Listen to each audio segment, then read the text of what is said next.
NFL's final playoff spot. For Miami, the division title was secured long ago, but they desperately want the AFC's home field advantage. A win will assure the Dolphins they will not be faced with a January road game at Denver. NFL and team records galore are on the line for the Dolphins tonight, and heading that assault will be second-year quarterback Dan Marino. The youngster with the golden arm is changing the standards for judging NFL quarterbacks. He already has shattered the single-season record for touchdowns with an incredible 44. The NFL record book could become his personal biography. Marino doesn't work alone. There are the two marks, Duper and Clayton, each over 1,200 yards and 23 touchdowns between them. Marino's counterpart tonight, Danny White.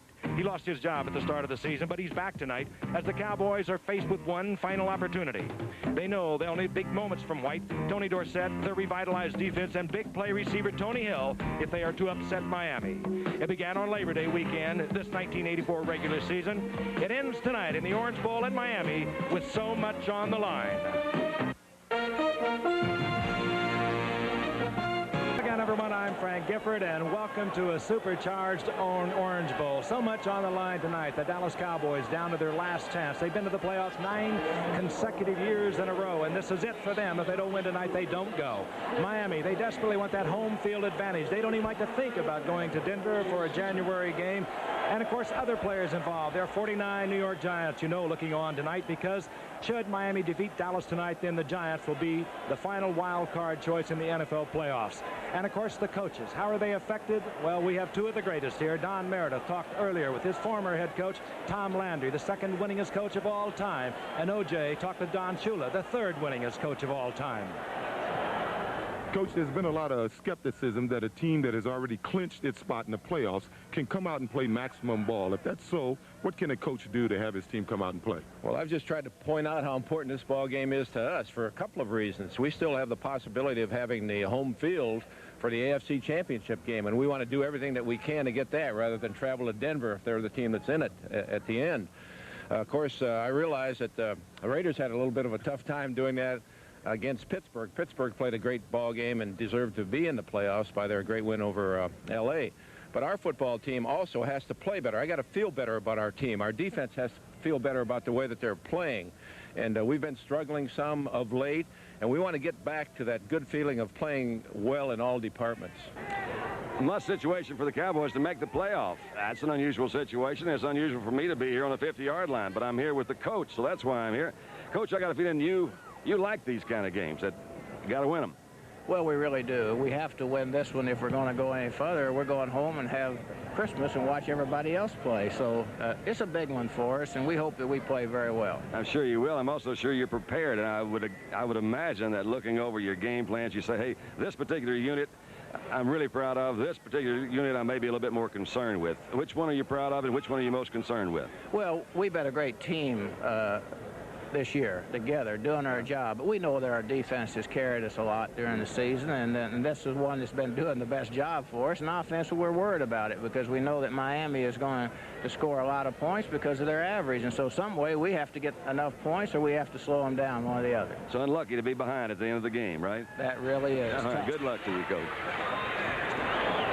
The man who has had a season he'll never forget, Danny White. Waited so many years to take over from Roger Staubach. Got that job. At the beginning of the year, he was replaced, but he's back in the saddle once again. And Dan Marino, what can you say about this young man? He has handled everything so beautifully. On the verge of so many records, we'll be talking about him throughout the entire evening. Dallas has won first tonight. They have won the toss, and they have elected, of course, to receive, dropping deep Gary Allen and Chuck McSwain. And set to kick off, Uwe von Schamann.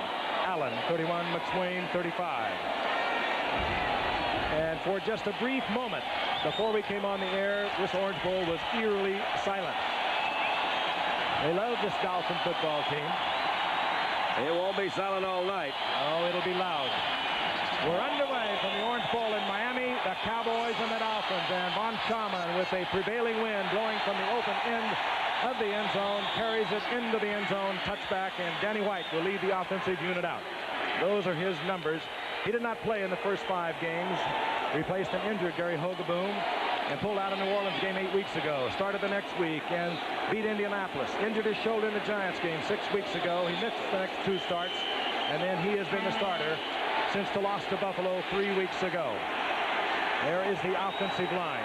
None of those offensive linemen will be in the Pro Bowl. That is highly unusual for the Cowboys. 1st and 10 to the 20-yard line. Tony Dorsett, single setback. Over 1,100 yards on the season. He'll try it first on the left side.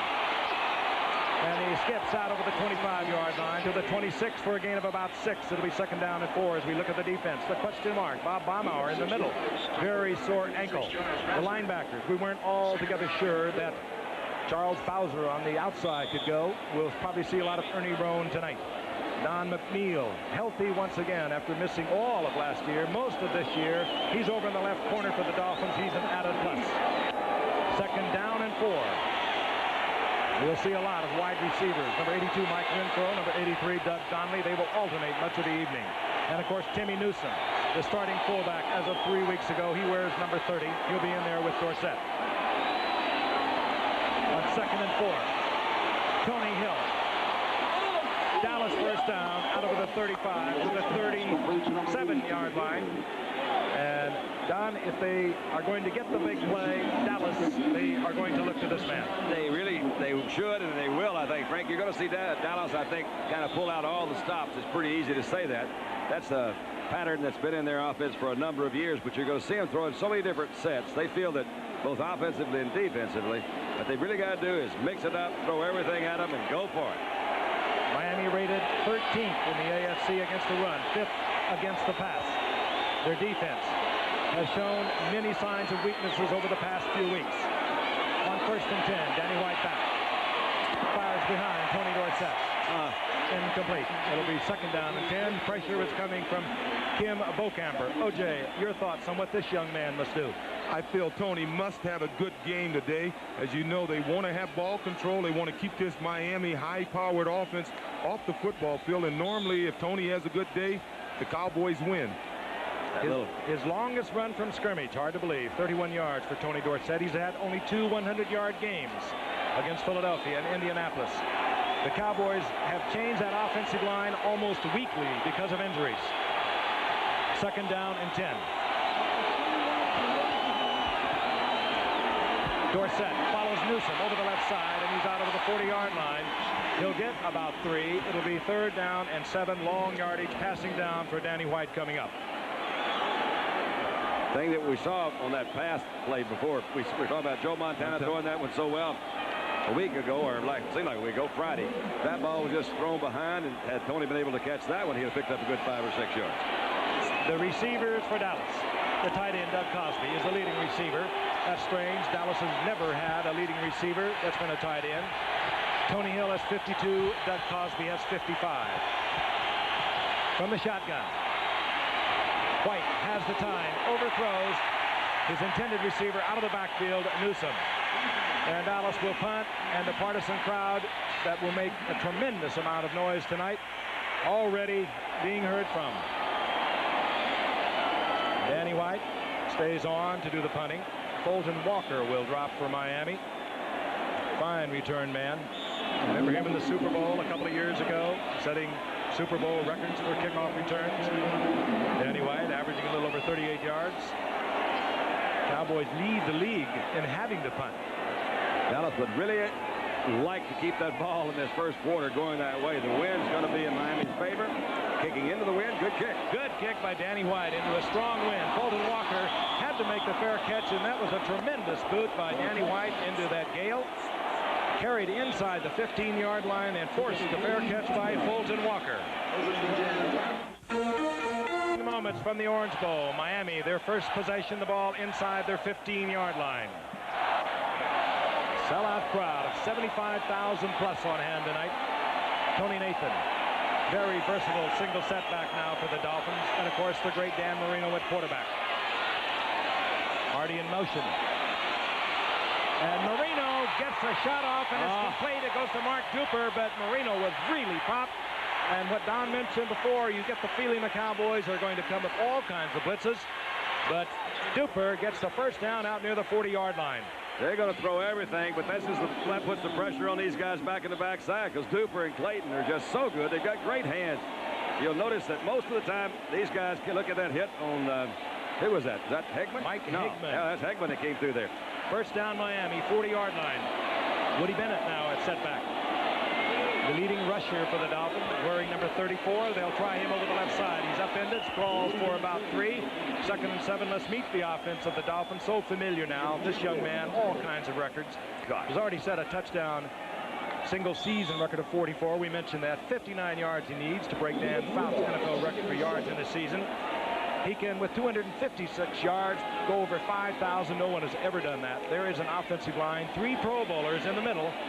2 Pro Bowlers and an alternate in Roy Foster. And 2 Pro Bowl wide receivers, number 85 Duper, number 83 Mark Clayton. 23 touchdowns between them.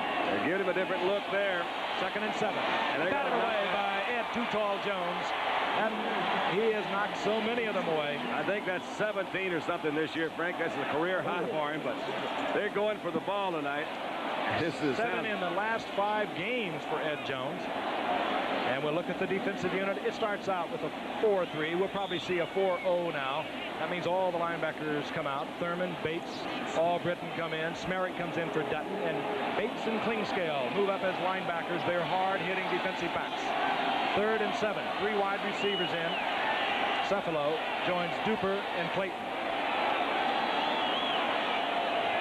At the 43-yard line, 3rd and 7 from the shotgun, Miami. Look at Bates up there in that linebacker position. He's got his Marino, wide open field. Still looking for the big one. A little bit of bumping against Matt Moore. No flags. Marino could have perhaps run 15 yards had he so wished. And perhaps Don Shula just as happy he didn't. But we'll see. Reggie Roby, the punting unit, comes out for the Miami Dolphins.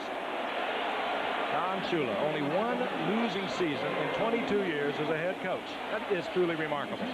Funny, the Cowboy realizes that on 3rd down, the Dolphins like to go to Nat Moore, their slot back. They had him covered one-on-one by Everson Walls, and Everson had excellent position on him on that pass. He was never open. Reggie Roby, with the prevailing wind, may put it over in the West Coast. The man can kick. Big second-year man out of Iowa, 6'3", 235. He puts it up high. He'll be going to the Pro Bowl in Hawaii as the punter.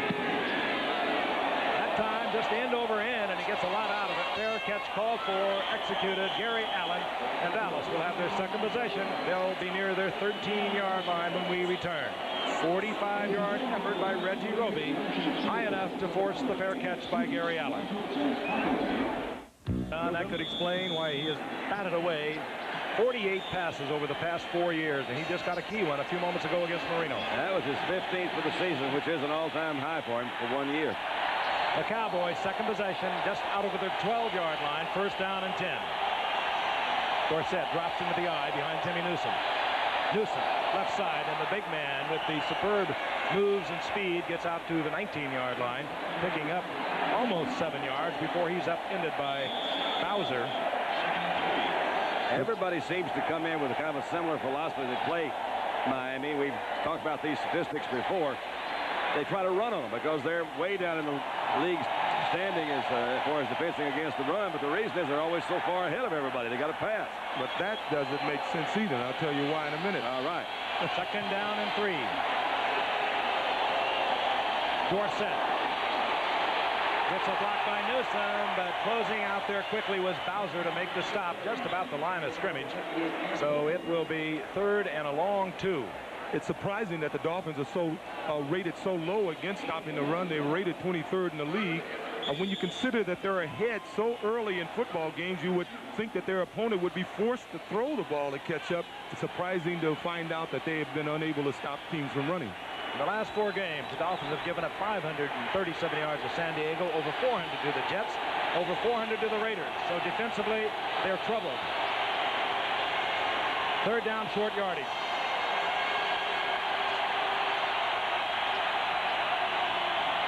Danny White is back.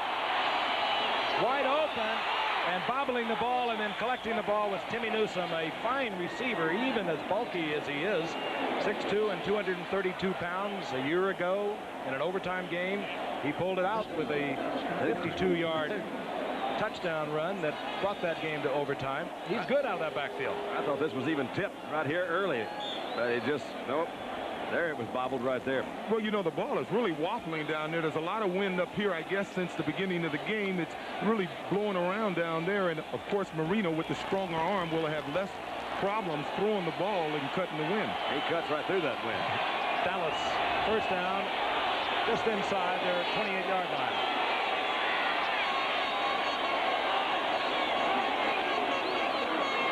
Dorsett, slip, regained his balance and gets over the 30-yard line to the 31, gain of 3. It'll bring up second down and 7. That offensive line has changed 8 different times for the Cowboys. They have lost their 2 starting tackles to injured reserve, Howard Richards, Jim Cooper, and where that really impacts on an offensive team is the running game, not so much the passing game, because guards can move to tackles, tackles can move to guards, and they can block. But it makes a difference in the running game. That's average almost 5 yards a run against the Dolphins. That's not like the old great Bill Arnsberger coached Dolphin defenses. Second down, 7.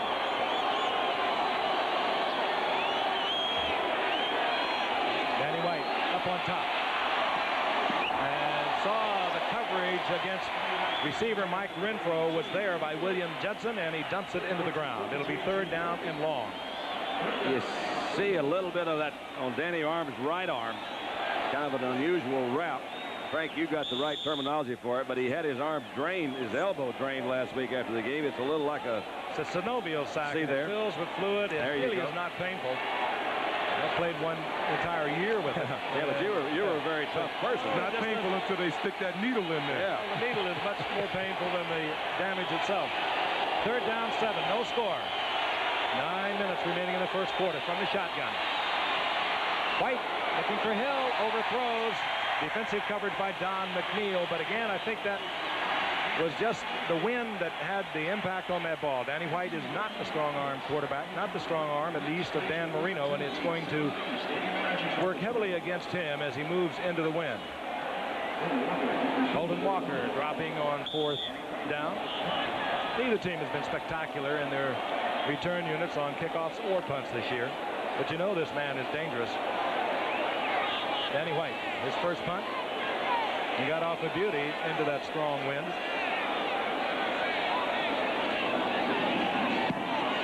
This time off the side of his foot, and heads-up play up front. It was a good play by Glenn Blackwood. Wisely saw that he would have to handle the ball. He made the fair catch, did not allow the bounce, and the Dolphins have good field position at their own 37. Bowl in Miami. That's the Dolphins' record. Not bad on Monday night. Not near the ratings, but not bad either. 8:55 remaining in the first quarter. No score. The Dolphins first down and 10. The ball inside their own 37-yard line. The Dolphins a win tonight. They'll have home field advantage throughout the AFC playoffs. The Dallas Cowboys a loss tonight. They go home and watch the playoffs. Marino back. Good protection. There's great protection. And still, good coverage. Dickerson picking up the tight end. Bruce Hardy covering him like a blanket. Anthony Dickerson, almost like a big safety man. He's 6'2" and 220 pounds and very agile, very quick. They can use him many ways in coverage. He was a high school All-American halfback a few years ago. That's not exactly true. Now they're just being nice to him. They say, we love you. Players, of course, pulling for Miami to defeat the Cowboys, and then the Giants will be the wild card playoff team. Joe Carter, the rookie from Alabama, a good running back in there for Miami. Here comes Carter. Dexter Klinkskill made the contact. Carter slipped loose, but he was covered quickly with the flow. Gain of about a yard and a half. It'll be third down, long yardage. Those safeties make an awful lot of tackles. Dexter Klinkskill, you saw them come up very quick. Michael Downs is the leading tackler on the team, but they expect a lot of those guys. The safeties to come up, they play them like linebackers a lot of times. It's somewhat unusual for a safety to lead the team in tackles. Normally you have a linebacker with that statistic. Yeah. Interestingly enough, though, Lyle Blackwood, the free safety for the Dolphins, is their second leading tackler. Don Shula, somebody asked him why. He said, just watch it play. Third down, long yardage from the shotgun. Marino with time. This will be picked off. Picked off by Ron Fellows, stepped in front of the intended receiver. That was Mark Clayton. And the Cowboys get the first turnover of the game with 7:53 remaining in the first quarter. Ron The Fellows. 16th interception against this man as Ron Fellows stepped right in front of Clayton. He really did play it, too, didn't he? I was going to say, I was surprised Marino threw the ball because Ron Fellows has him covered like a blanket here. He's not open. Yep, he knew right where it was. He slipped down a little bit, but Ron made a better move that time than did Mark Clayton. Even if he hadn't have slipped, he would have waited for the ball. So Dallas has an opportunity. They have the ball at Miami's 43-yard line. We'll be back. Fellows took over that cornerback spot this season from Dennis Thurman. Good coverage. You saw it a moment ago. He gets the turnover, and up comes the Cowboys at the 43-yard line. 1st and 10 of Miami.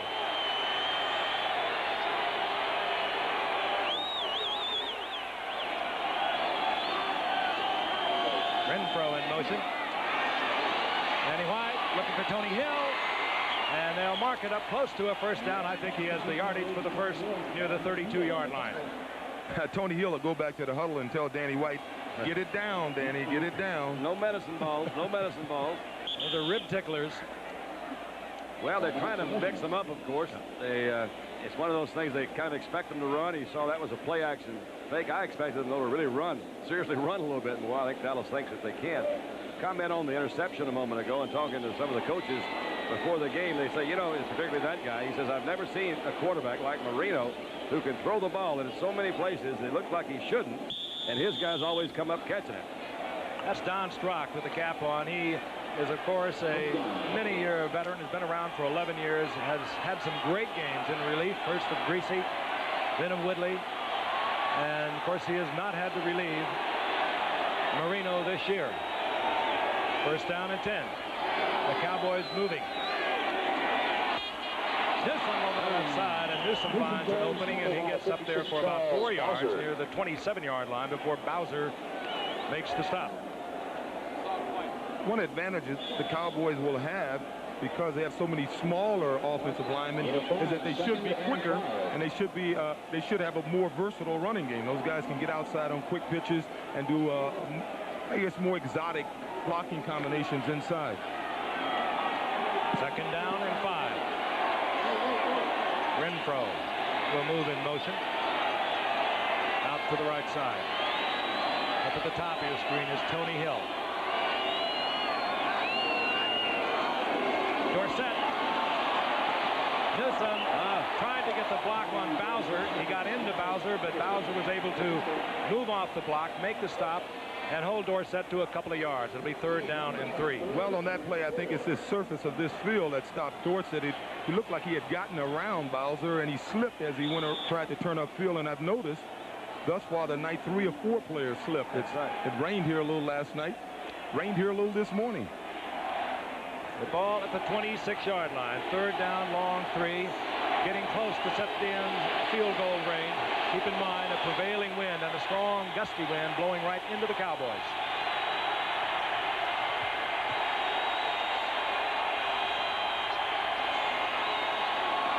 Danny White, Tony Hill. Tony lost the 1st down. It depends upon where they mark the progress, and they're going to mark it very close to a 1st down as Don McNeil moved up and hammered Tony Hill after the reception. Tony Hill made a nice move on the first move. He realized he may be in danger of losing the 1st down. Then he was slung back at the 2nd time. So I think they gave him the yardage after this first move. Now, this is the move right there. Now, this is not his fault at this point. They got him back there, huh? He was in the blender. That looked to be one of those delayed audibles, too. They bring out the yard marker. You'll watch as referee Pat Haggerty marks it off. We'd like to congratulate Washington on another division title yesterday, and also those Cardinals. They played so well. Absolutely. To the Steelers against the Raiders. To Denver against Seattle. Hard to play up there. And, of course, the Chicago Bears brought out one of the senior citizens, Greg Landry, for a win yesterday. And if I don't mind, even my Giants, who are all watching right now up in New York, as a Dallas victory tonight would knock them out of the playoffs. They, of course, pulling strongly for Miami to win tonight. And let's not forget Art Monk with an all-time reception record. Oh, yeah. Charlie Joyner during the season. Eric Dickerson on his great effort this year. Who? First down and 10. Oh, what's his name? White again. Oh, no. It'll be picked off. Taken in the end zone by Judson, and he's just flirting around back there. He knew better than to bring that out. Timmy Newsome was deep downfield. Danny White waffled one up there. Not a Cowboy that could even take it away from Judson. Let's watch. Well, it appeared to me that I don't know where he's throwing that ball. I guess he's trying to hit Newsome over there in the side. Yeah, but he certainly didn't read the coverage. There. So, turnabout, fair play. The Cowboys got the interception to set up a possible scoring drive, and now Miami gets the turnover. We'll be back in a moment. With the linebacker. They're trying to protect themselves on the corners, Duper and Clayton with double coverage. Inside handoff. Nathan. And Nathan, he does everything so well to the 40-yard line. Gain of 7, second down and 3. Jim Jeffcoat there defensively for Dallas. Kind of one of those misdirection plays. They turned Randy White loose, which is dangerous for anybody's health. But Roy Foster, left guard there, going to be working against Randy White most of the evening. They let him go by, didn't block him, and Randy ran by at that time. Roy Foster's had his work cut out for him today. He's number 61. This is his first year starting because of Bob Kuchenberg's injury, and he's an alternate in the Pro Bowl. And he works tonight against Randy White. Bennett, right side. Good cutback inside of Everson Walls to get the Miami first down at the 45-yard line. Walls, a good tackler. That time Bennett broke back inside and gets the first down. Well, they're changing his cleats because, as I mentioned, it rained here this morning. It rained last night. The surface of this field is somewhat slick, and they're putting longer cleats on his shoes. That's good. You'll have better traction, but it could be bad because you can get knee injuries if you plant too solidly and get hit. A lot of defensive substitutions on first down. That's a little unusual for Dallas. Clock moving, first quarter. 2:45 remaining, no score. First and 10, Miami near their own 45. Marino again with a lot of time and gets it to Tony Nathan. You saw him carrying the ball from a setback position a few moments ago. This time you see Nathan as a receiver as Gene Lockhart is there to make the stop. 519 yards rushing into the night for this man and 54 receptions, a typical Tony Nathan year. Well, most of the ball, Marino's passes tonight should go to either a running back or the tight end, because what the Cowboys are doing are some kind of combination double teaming on the two outside men, Mark Clayton and Mark Duper, which is something I would think is smart to do. Second down 4. The ball just into Dallas Cowboy territory. Bennett right side, trips up on his own man. Made a good move. Makes a good move, however. Looks like they had him Close trapped. to Dallas's 45-yard line. That's 2 fine moves by Woody Bennett, leading rusher into the night. Of course, if you follow the Dolphins, you know that tragically they lost David Overstreet. They are all wearing black 20s on their helmet in memory of David Overstreet, who was just coming into his own a year ago. And then Andre Franklin, the leading rusher from a year ago, went down in the second game, lost due to knee surgery. So they have split the rushing chores between Woody Bennett and Tony Nathan. And Joe Carter, the rookie from Alabama, has started to come on. Now, third down, very short. Big Pete Johnson in the game, number 46.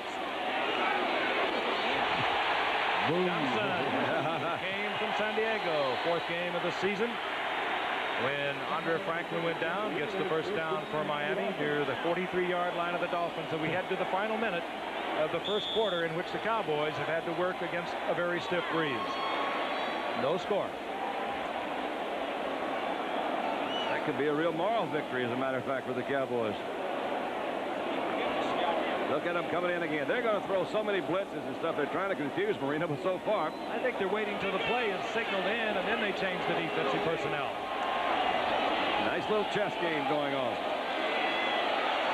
Marino in trouble. Randy White covering Marino back in Miami territory inside their 45. Oh, Marino's lucky. Fumbled the ball and fell right on it. Now this year for Randy White, who once again goes to the Pro Bowl. He's something. Big Randy working against Roy Foster, as we mentioned earlier. Got him right under the chin, too, didn't he? Actually, he's got a new one in there. Yeah, Jeff Taves is in there for Roy Foster. And now Foster. And watch that ball. Foster's back in there now. Randy's just such an outstanding football player. He opens up a lot of other things for some of the other guys, particularly Jeff Coat. Second down, 18. Carter, 23, is the setback, and they'll try him the left side. Carter, good running, and Carter gets out of the arms of Michael Downs, stepping out of bounds, back close to the original line of scrimmage at the 43-yard line. Cowboys got to be a little upset with poor tackling, too, Frankie. It was a good run, but they had some guys there in position to make that tackle. Downs was one. Bates was one. Jim Jeffcoat was in that area. Made a good move, though, to bounce off of him. They mark it inside the 43, so it'll be 3rd down and 9. The 4-0 defense comes on for Dallas. They will blitz Bill Bates, who is going to the Pro Bowl as a free agent a year ago, Pro Bowl this year. They love him in Dallas. Plays like a linebacker. That's him, number 40. Special teams he made the Pro Bowl on. Here comes the blitz. Marino reads it, gets the ball to Duper, and Duper held short of the first down inside the 35 as the gun sounds ending the first quarter. And if they're thinking field goal, the Miami Dolphins, now Uwe von Schamann, having a poor year, will be kicking against that breeze. Von Schamann came on. He has not made an attempt at a field goal in the past 3 games. His longest field goal of the season is 37 yards. And then Don Shula had second thoughts at 4th down and 2, and he sent the offensive unit back out onto the field. So they will go on 4th down. And they will also go with what they count on the most. This offensive team, they will go with the pass. At least they set up in the shotgun. 4th down, and it's a long 2. There was movement. And Moore open. He broke open, and he pops up the ball, and Ron Fellows has it again. And he drops the ball. But Dallas is there to cover, I do believe. Yes. There was a flag, but I think it's the offensive line. I saw movement, I thought, by the offensive line. It was 4th down and 2.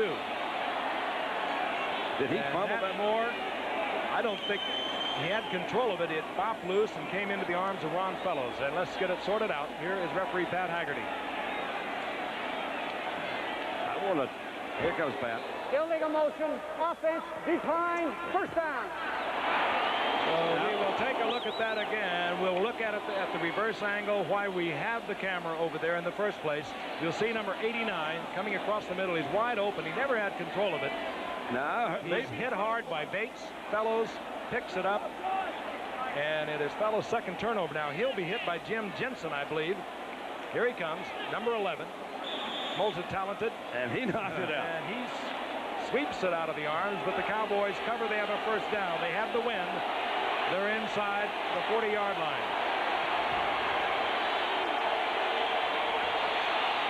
Danny White fires to Tony Dorsett. He's out of the 45, near the 46, a gain of 6. It'll be 2nd down and 4. Mark Brown made the stop for Miami. Talking to some of the coaches for the Cowboys before the game, and I thought they were teasing me, but maybe they're not. They said for the first time we've been talking about all week, when they throw the ball and they catch the ball, we're going to have one guy to try to knock the ball out of their hands. We were talking about that earlier in the year, and that's what it looked like that time. Bateman had put his head right on that ball. 2nd down, 4. Still no score. Early moments, second quarter. Dorsett tries to sweep outside, and Judson makes a fine tackle at the line of scrimmage. Well, if Doug Donnelly, number 83, would have made a block on Judson, that play was well developed. Dorsett would have had a lot of running room. As you'll see, way on your outside, on the right side of your screen, that number 83 is trying to make a block. He doesn't make the block. Judson defeats him, comes up and makes a fine tackle on Tony Dorsett. 4-0 defense, anticipating pass, and again, Miami bringing in their defensive specialists now. Their pass prevent defense, they brought them in like Dallas, very late.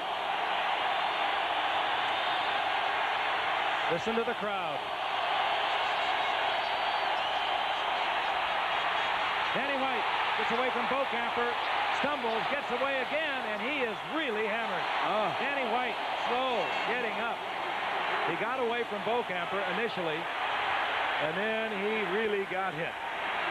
He had A.J. Douay was there. And that will be 4th down. And this is the defense Dolphin fans have been questioning and wondering about. The Killer Bees are back, at least on this series. The Killer Bees. Betters, Baumhauer, Bokammer, Brzezinski, Brophy, Brown, Bowser, Blackwood. I'm telling you, that's a bunch of bees. There's Fulton Walker and Danny White. Shaken. He'll stay in, however, and he will do the punting.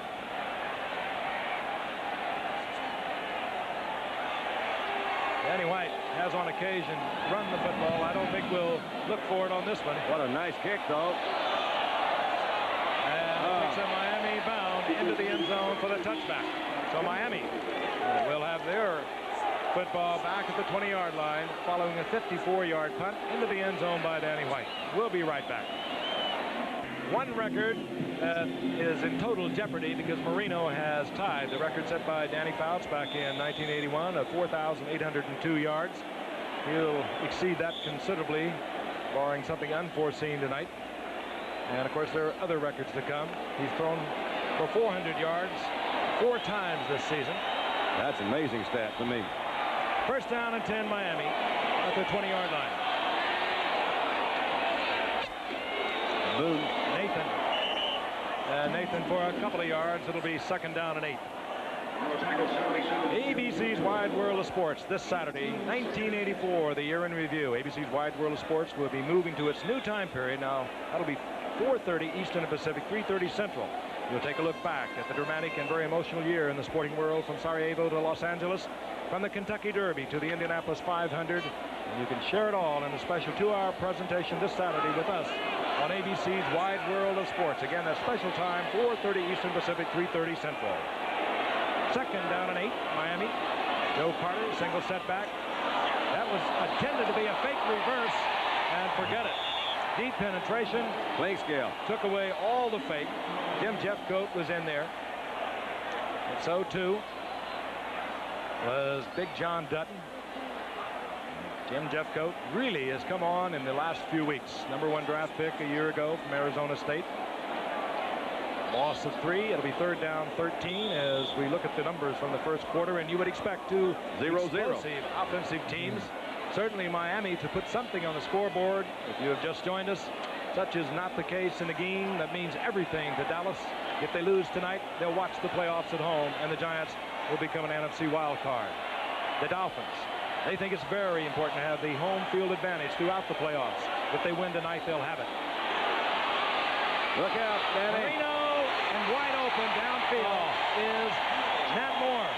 What a catch by Nat. He was tagged, wasn't he? Michael Downs, I believe, was the guy that hit him. Not for sure. I don't know whether you happened to see that shot that Nat Moore took against the Jets a few weeks ago when they spun him like a propeller. He'll hold on to the football, this 11-year veteran. We'll look at it wide, and you'll see Nat Moore circling from a wingback position. He's wide open in front of Michael Downs. Yeah, actually, he was working against Everson Walls. Everson tried to bump him at the line of scrimmage, and Everson fell down, and that left Nat Moore wide open. Good job by Marino, too, because Marino... They're going to stop the game now. Marino handed the game ball, at least the first game ball he'll get tonight, by referee Pat Haggerty. He has broken the single-season yardage record set by Dan Fouts back in 1981. Marino now at 4,853 yards, and he is closing on, well, what could have seemed the impossible a few years ago. He could even become tonight the first passer ever to pass for 5,000 yards. That's a lot of miles. Little poetic justice that Nat Moore was the guy that caught it. He's the leading all-time receiver for Miami. And near the 39-yard line, the Dolphins will put it in play. 1st and 10. Looking deep. Michael Downs was running stride for stride with Duper. Fellows back there also. But it was Michael Downs who made the play on the ball.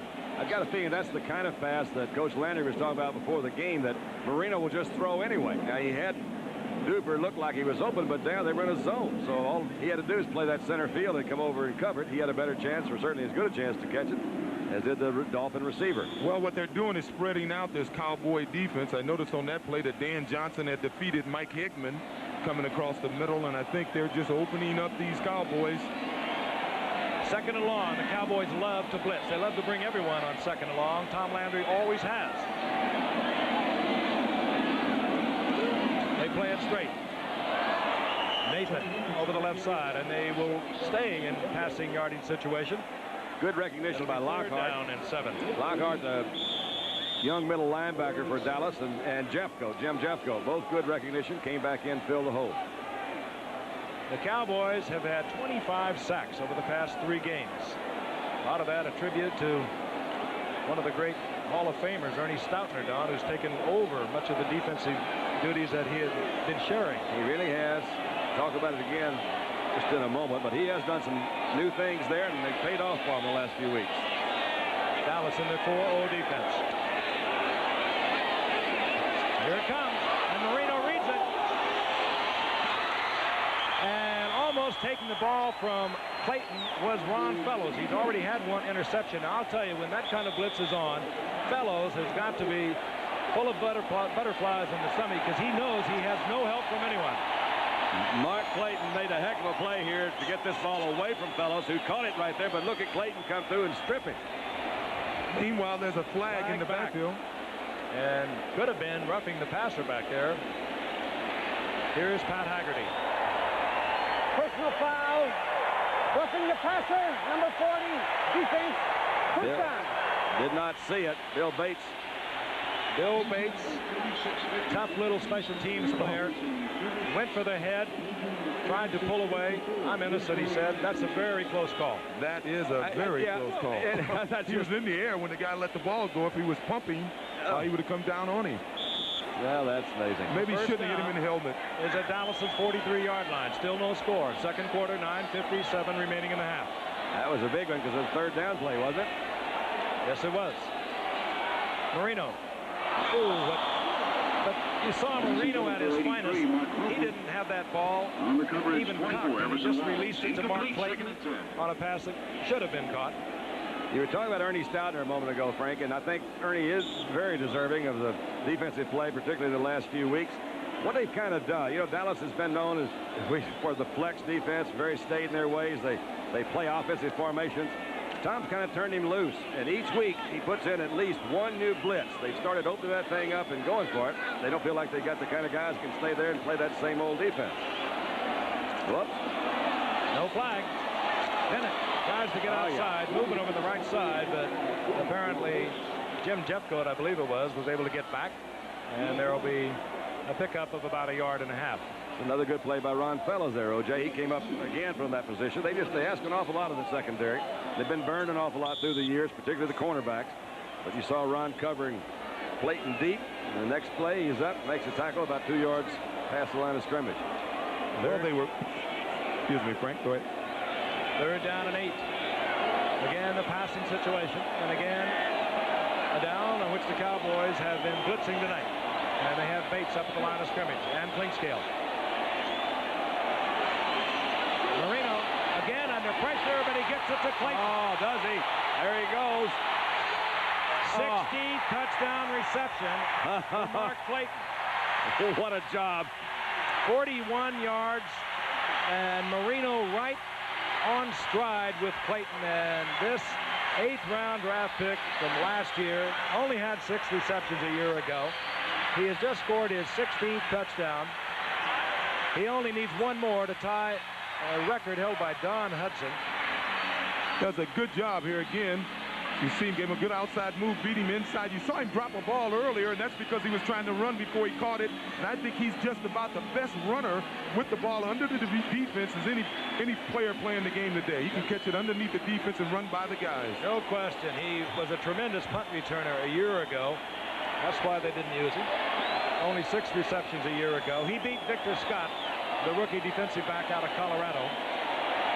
And we have our first score of the night, and Von Schaman, the strap, the holder, will attempt the conversion. Shot. Splits the uprights, and they love it in Miami.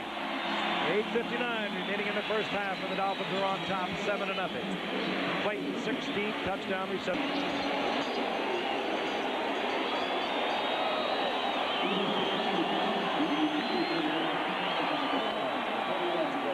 Dan Marino 45th touchdown pass, and that has set a new NFL record for team touchdowns, a mark that was held by Houston and Miami, co-held coming into tonight at 66.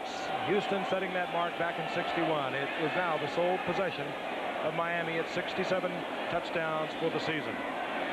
Von Schaman to kick. Gary Allen is deep, number 31, with Chuck McSwain, number 35.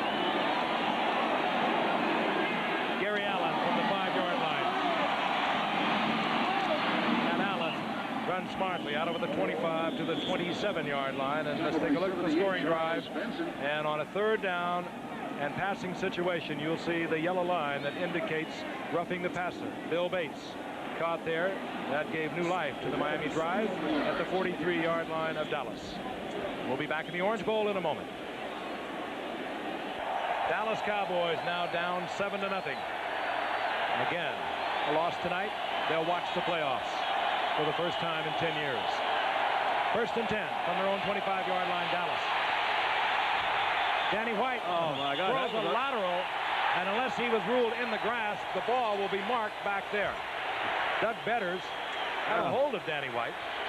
I tell you what was worse, his primary receiver, Tony Hill, he was looking at Tony, he pumped the throw at Tony, and Tony ran a stop pattern, and he was wide open. Well, they got to get it going here. Now watch, this is Tony Hill. Now this is his primary receiver. Here's the guy he's looking at. He goes to throw the ball, and he doesn't throw it. It's called a little hesitation. About that time was when Doug Betters arrived. 2nd down, 14. Trying to get the screen, and the Dolphins read it. And a make-up to Cosby, and it's good. He has the ball for a Cowboy first down at the 47-yard line. Nice job of improvisation that time. Cowboys, they don't look sharp. I mean, they're not fooling anyone. That was supposed to be a screen pass, and they didn't fool anyone. Danny does a good job of improvising, and that's why Cosby is in the Pro Bowl. You bet. He has really had a heck of a year for him down there. Probably the best tight end from a catching standpoint. I know I've got some old teammates that would disagree with that, but he really's got some nice hands. Tony Hill right. Renfro left. Cowboys wide receivers for Dallas. Cowboys. 1st down and 10. Dorsett. Tony. Dorsett right into the arms of Judson. They played that so well. Judson on the outside. It was Bowser on the inside, and Dorsett had nowhere to go. He had nowhere to go, but he got about 5 yards, 4 to 5 yards on 1st down, and most teams would call that a successful 1st down. Brought him in the zone, it looked like, and he stayed at home. Judson stayed at home that time. He didn't go with the receiver going deep, so he was just sitting out there on the outside waiting for him. That's the difference between a good back and a great back. A great back will appear as if he didn't get much, and you'll find out he got something. He got him 5, didn't he? Donnelly in now, wide receiver. Speedster from Ohio State, top of your screen. Tony Hill left on 2nd and 5. Blitz was on. Danny White picked it up nicely, gets it to Cosby. He's close to 1st down yardage. That's what you call covering him like a rug. Yeah, I was going to say. Glenn Blackwood was right there. If you didn't catch it, you would have thought it would have been a flag. Should have been a flag. Glenn Blackwood, one of the Blackwood boys. The Bruise brothers, they call themselves. Lyle and Glenn. They say it's not close enough for a measurement. So it'll be 3rd down and much less than a yard to go. And there is Randy White, perhaps having his best year, and he has absolutely destroyed the concept of training camp. He was a holdout throughout the entire training camp this year. Came in, and he came in high gear, and he has not slowed down.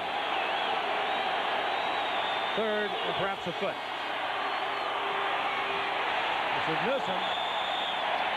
And they stacked it up pretty well, didn't they? Stacked it up, but I think he has the yardage for the 1st down. He needed about a foot. Look, it still appeared as if their timing was off on that play. You saw the tight end come in motion. Cosby looked like he may have gotten there too soon or too late. I think what Frank was talking about earlier, which is true, and it happens a lot of times, but they haven't had the same offensive unit starting all year long, and it is a little bit different on the runs. I mean, they've got to get that timing. If you're left guard, it's a different assignment if you play right guard. That's just barely, isn't it? Newsome gets the first down. The drive stays alive. Landry trying to keep the Cowboys in the playoff scene. The Dolphins trying to maintain American Football Conference home field advantage. And both of them with the eye on the Super Bowl coming up January the 20th. We'll be bringing it to you at 4 o'clock Eastern time, and we are certainly looking forward to it. First down, Dallas. They are down 7-0. They're at Miami's 43-yard line. Play action, Danny White. Throws underneath, complete to Tony Hill, and Tony Hill will have another Cowboy first down at the 28-yard line, and we'll pause 5 seconds and allow our stations to identify themselves. Channel 10, WPLG, Miami, Fort Lauderdale.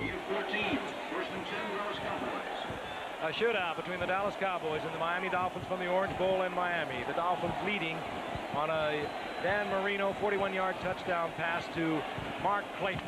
That's the only score thus far. We had a scoreless first quarter. Hard to believe with these two teams. Dallas has the football. First down and 10. 28-yard line of Miami. Strong prevailing breeze behind them. Dorsett. Betters. Nice play. Great pass rusher. Not bad in the open field. Boy, he did play that one well, didn't he? That's called reading that guy right over you. And he read that tackle. Going to pull out to the outside that time. Stayed right with him. That's the way to do it. That was Kurt Peterson, big guard, actually, that came out there. And Betters was right on him. Loss of 5. Dallas back to the 33-yard line with the second down and 15. Baumauer gets a breather. Bill Barnett comes in. We told you earlier, the nose tackle Baumauer playing with a very sore ankle. Worked hardly at all this week. And they need him in the middle. They're looking for a pass rush. The Miami Dolphins.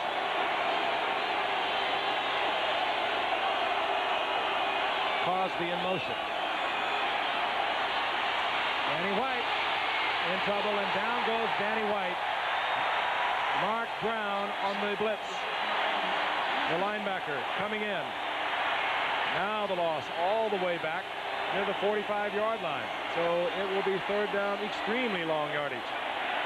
Don, it appears to me that the offensive line of the Cowboys are just giving up too much ground. Don't you think maybe they should start popping these guys at the line of scrimmage and fighting them there, because this Dolphin defensive line is getting a hit of steam, and these guys just aren't slowing them down. They're not beating them clean. They're just pushing them back. Duriel Harris comes in. He played a long time here at Miami, 266 receptions. They traded him up to Cleveland. Cleveland released him. And Dallas picked him up a couple of weeks ago. He wears number 86 for the Cowboys. Third down, 27. Danny White looking for big things from Tony Hill. You're not kidding. And the Cowboys are out of field goal range. Good defensive effort by the Dolphins, and the crowd will show their appreciation. That one could have really hurt them.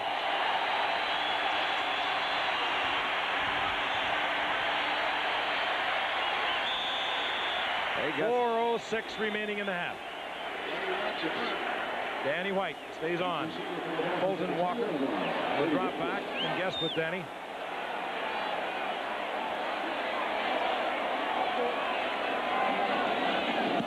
Danny looking for the left corner. Did he catch it? No. Boy, he just barely missed it. And Miami will have the football back at their own 20-yard line. They lead 7-0. And we'll be back at a wild Orange Bowl in a moment. Please, there were 6 quarterbacks taken ahead of Dan Marino a year ago. He went in the 27th round. One has to question some of the scouting that has gone on. I bet you all 6 of them wish they were playing for the Dolphins, too. Jackie Sherrill, coach down at A&M, says he taught Marino how to throw when he was up in Pittsburgh. You believe that? First and 10 Miami. They're on top 7-0. 3:58 remaining in the first half. Marino gets the ball to Hardy. And Hardy for a gain of about 8. It'll bring up second down and 2 in the arms of Dexter Clinkscale. Only on one occasion tonight has Dallas been able to put any pressure on Marino with just the front 4 guys rushing. So that tells a little something about that offensive line that we talked about. Most of them are either going to the Pro Bowl or they're the alternate. And Dallas has got a pretty good front 4 in there. Well, the Dolphins have certainly got this Cowboy defense spread out, because I would bet on the last 8 throwing plays, somebody for the Dolphins has been open over the middle. Duper right. That's Mark Clayton up at the top of your screen. He caught the first touchdown pass. And we watched Tony Nathan. Good play. To the first down. Gene Lockhart, who replaced Bob Brunig some 5 weeks ago as the starter, and he is a hard-hitting rookie out of Houston. Brunig on injury reserve with a bad back. Lockhart just plays with that wonderful kind of reckless abandon that it seems like you always try to attribute to a middle linebacker, and you see his size there, 6'2", 228, not terribly big for a middle linebacker, but he's very enthusiastic. Well, he must have been doing a good job, because other than last week's game against the Washington Redskins, they've been giving up only over 6 weeks 14 points a game. It's tough. Dallas, of course, in command of that Redskin game until they turned it over 4 times in the third quarter. Give credit to Washington. They'll take it away from you. 3rd and short, and Marino wants to go on top. The ball to Nat Moore. A flag is down. That probably is going to be pass interference against Dallas. It was a superbly run route by Nat Moore, and Marino had it right in front of him on the break. Well, it might be on Nat too, Frank, because no, it's on Dallas. Well, Nat's lucky enough. You know, normally he'll get the 3rd best defensive back covering him, because he's the 3rd receiver coming into the game.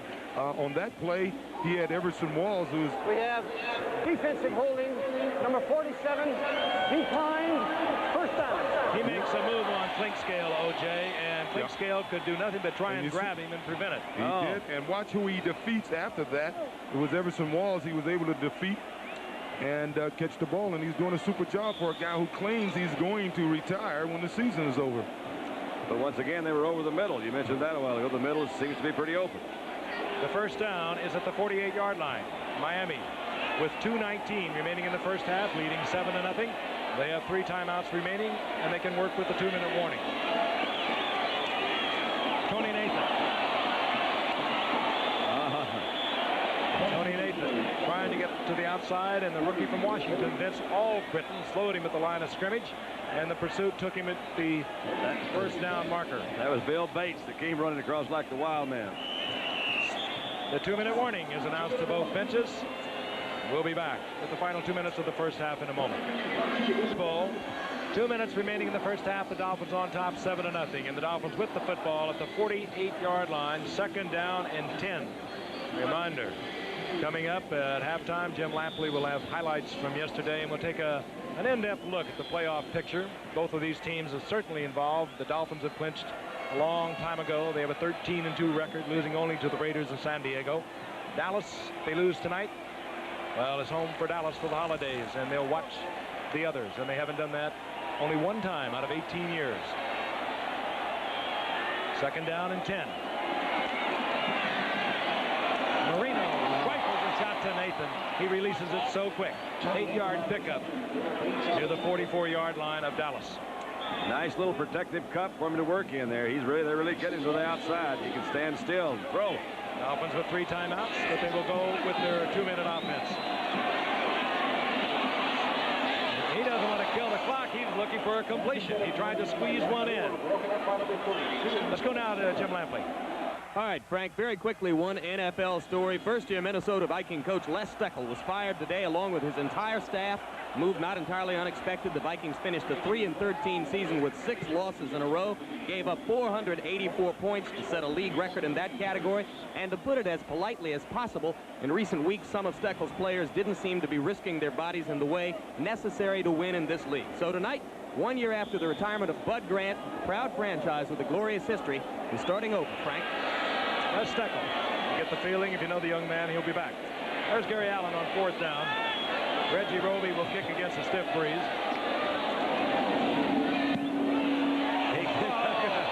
The entire stadium could get under that one. And it takes a Miami bounce. Things seem to work that way when you're 13-2. And Dallas, with 1:22 on the clock, down 7-0, will have a first down at the 9-yard line. The Cowboys with 3 timeouts remaining. Bill Parcells, you know, is looking on tonight with the rest of the Giants team and fans of the New York area. A Miami win tonight, and they will become the wild card, the final playoff team in the drive to the Super Bowl. And Miami leads the Dallas Cowboys 7-0. 1:22 remaining in the first half. The Cowboys 1st and 10 at their own 9-yard line. Danny White, Tony Hill. Tony Hill spins, twists, short of the first down. It'll be 2nd and short. Well, Tony's trying to make something happen. He has a reputation of being a great runner after he catches the ball, but he should have gotten out of bounds. Ticking down to 1 minute. Dallas 3 timeouts. You're 2nd right. down and about a yard. You are right. Hill left. Doug Donnelly up at the top of your screen, the speedster. Dorsett. Dorsett gets the first down to the 23-yard line, but seconds tick away. Aren't they going to call it time? Hey, how about a timeout? There it is. Danny White uses his timeout. He'll have 2 remaining, 36 seconds remaining, and he'll move over to visit with Tom Landry. And we'll be back in the Orange Bowl in a moment. Should Miami go on to win, the Giants would join the Los Angeles Rams as the 2 NFC wild cards. The Giants will play at Los Angeles in the NFC wild card game next Sunday should Miami win, and the AFC wild card game will be moved to Saturday. That would be the Raiders at Seattle. Other ramifications Jim Lampley will be talking about at halftime, but of course for Dallas, they trail only 7-0. They know that they have got to win to stay in the playoff picture. That, by the way, was against the Giants earlier in the year, the 2nd game of the season. Dorsett. Oh, what great the ball. hustle. He was hit hard by Mark Brown. Bocamper putting pressure on Danny White. Well, the Cowboys can't be totally unhappy. They have a reputation, even though they haven't scored in the first half. They have a reputation of being a great second-half football team. Look at Danny now. He's kind of leading a little bit over here. Of course, he had some pressure coming in, but that ball right there was flopped up, and that one could have really been intercepted. And Mark Brown had totally focused on Dorsett. If he had just looked up, the ball would have been in his arms for 6. 2nd down 10. 29 seconds remaining in the half.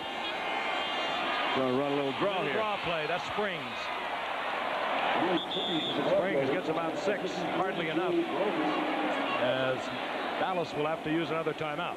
Danny White's defense last week against the Redskins, the touchdown that was intercepted, the pass was intercepted for a touchdown in the 3rd quarter.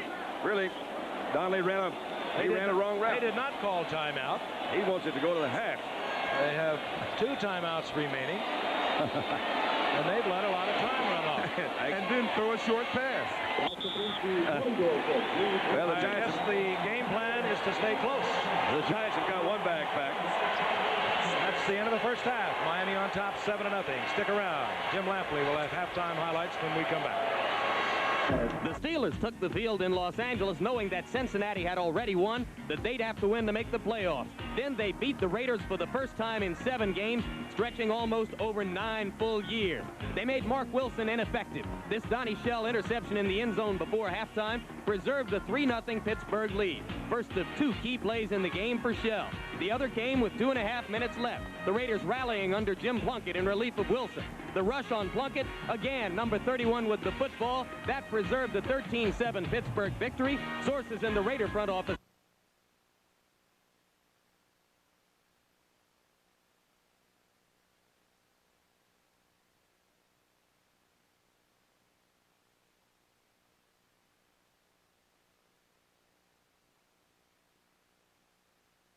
Don't look sharp.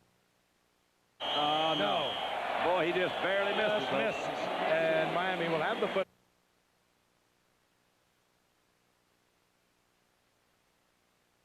Get under that one.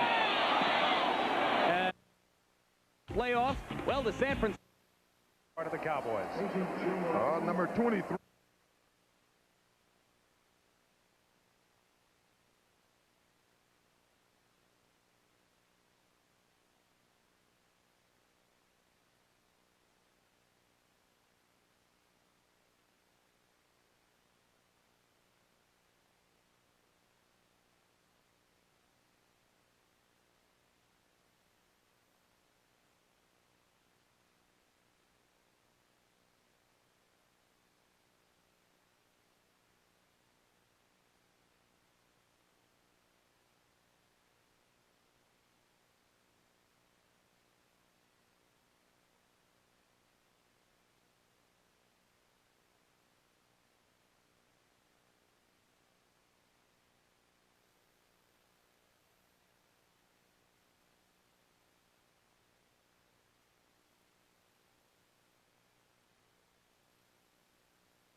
Walsh, the return of pass rusher Brett Dean has given playoffs. Well, Get under that one.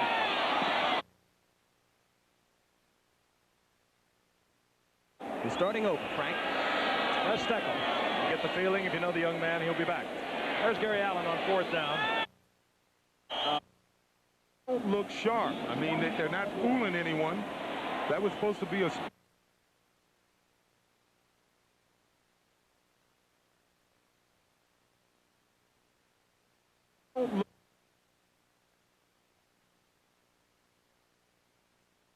Part of the Cowboys.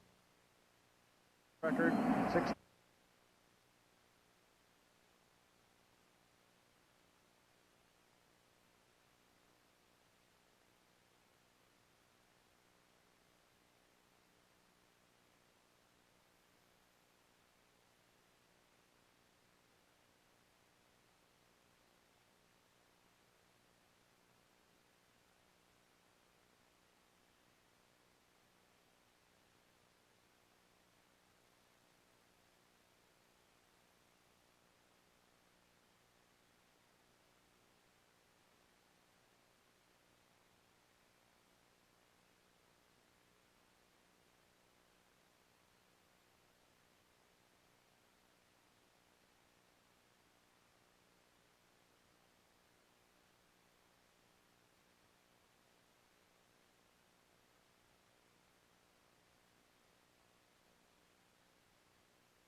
Cowboys can make it in, they will hope, along with 9 other teams, to make the trip to Stanford Stadium in Palo Alto, California, one of college football's most tradition-laden stadiums, hosting its first professional football game, Super Bowl 19, January 20, to be seen here on ABC. Being brought to you by Computerland, with over 700 stores worldwide. Their business is computers with a focus on you.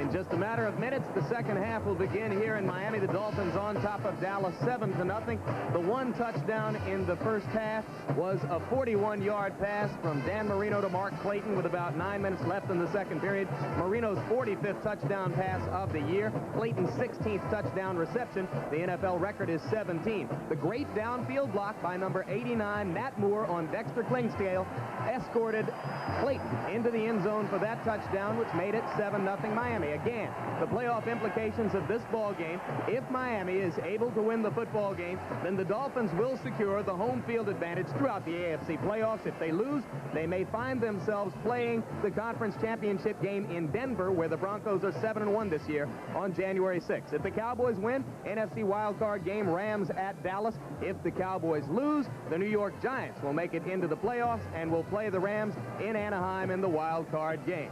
In a moment, Frank and Dandy and O.J. will be back with more action in this ball game. Colton Walker is the man the Miami Dolphins would like to see receive the kickoff. Dangerous return man. Super Bowl record holder from 2 years ago. 190 yards on 4 returns. One for 98 yards and a touchdown. Rafael Septien to kick off. The Cowboys down 7-0. Septien uses the stiff breeze to carry into the end zone. Walker hesitated and then decided to bring it out. And Walker held short of the 20-yard line. That would have been a touchback. It'll be first down Miami. And Dan Marino on the night, 10 of 17, 153 yards, 1 touchdown, 1 interception by Ron Fellows. He now needs 103 yards to achieve 5,000 yards in a single season. Truly remarkable. But he is truly remarkable. Spoke with Bob Greasy a moment ago. Nothing but superlatives did Bob Greasy have for Dan Marino? And about anybody else you want to talk to? At the 19-yard line, first down and 10. On the quick count. And that almost picked off. Oh, twice. Tried to squeeze it in to Dan Johnson, the tight end, and sliding up there with Dexter Clinkscale, who got a big hand on it. It'll be second down and 10.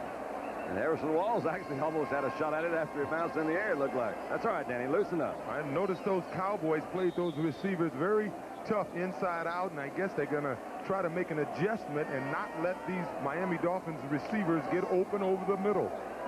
Late substitution that time. Cowboys continuing to change defensively very late after the play. It's been sent in to Dan Marino. Oh, Movement at the line of scrimmage. And the ball is free, but I think Dallas is going to be called offside. They surely are. It was covered by John Dutton. Or John Dutton, I think it was the man who moved, and then the ball was Hegman, I think, maybe covered by Hegman. Yeah. Oh, that is a toughie there for Dallas. Referee once again, Pat Haggerty. You saw the movement. Well, if he hadn't jumped, he probably would not have been in the backfield, and it probably wouldn't have been a fumble. That's probably why they penalize him 5 yards for doing silly stuff like that. Offside, number 78, defense. Taking an unfair advantage. They'll move it up 5. The down will remain the same. Second down and 5. And again, defensive changes on the part of the Cowboys. Number 23, little Joe Carter, is in the game. I call him little. He's not that small. He's 5'11", 198 pounds. Reminds you a lot of Mike Garrett, former great Kansas City running back. Rookie fourth-round draft pick out of Alabama, Joe Carter. Marino perhaps changing at the line of scrimmage. Marino. Cooper, he did not have control of the ball. He stepped out of bounds, bobbling the ball. He had beaten Everson Walls very convincingly, what a but nice he did not catch. control it. What a nice catch anyway, wasn't it? I would say that's an understatement, Frank. He got bumped there. Everson slipped again. And a guy with the speed of Duper, you can't afford to slip. I tell you, that's a nice job of concentration. Look at these guys. These two guys catch their ball now. He did, juggle it. Boy, just a touch. Yeah. But they catch it in their hands. They've got great hands, these two young receivers down here. That ball was almost caught for Duper on the pass from Marino. Third down, 5.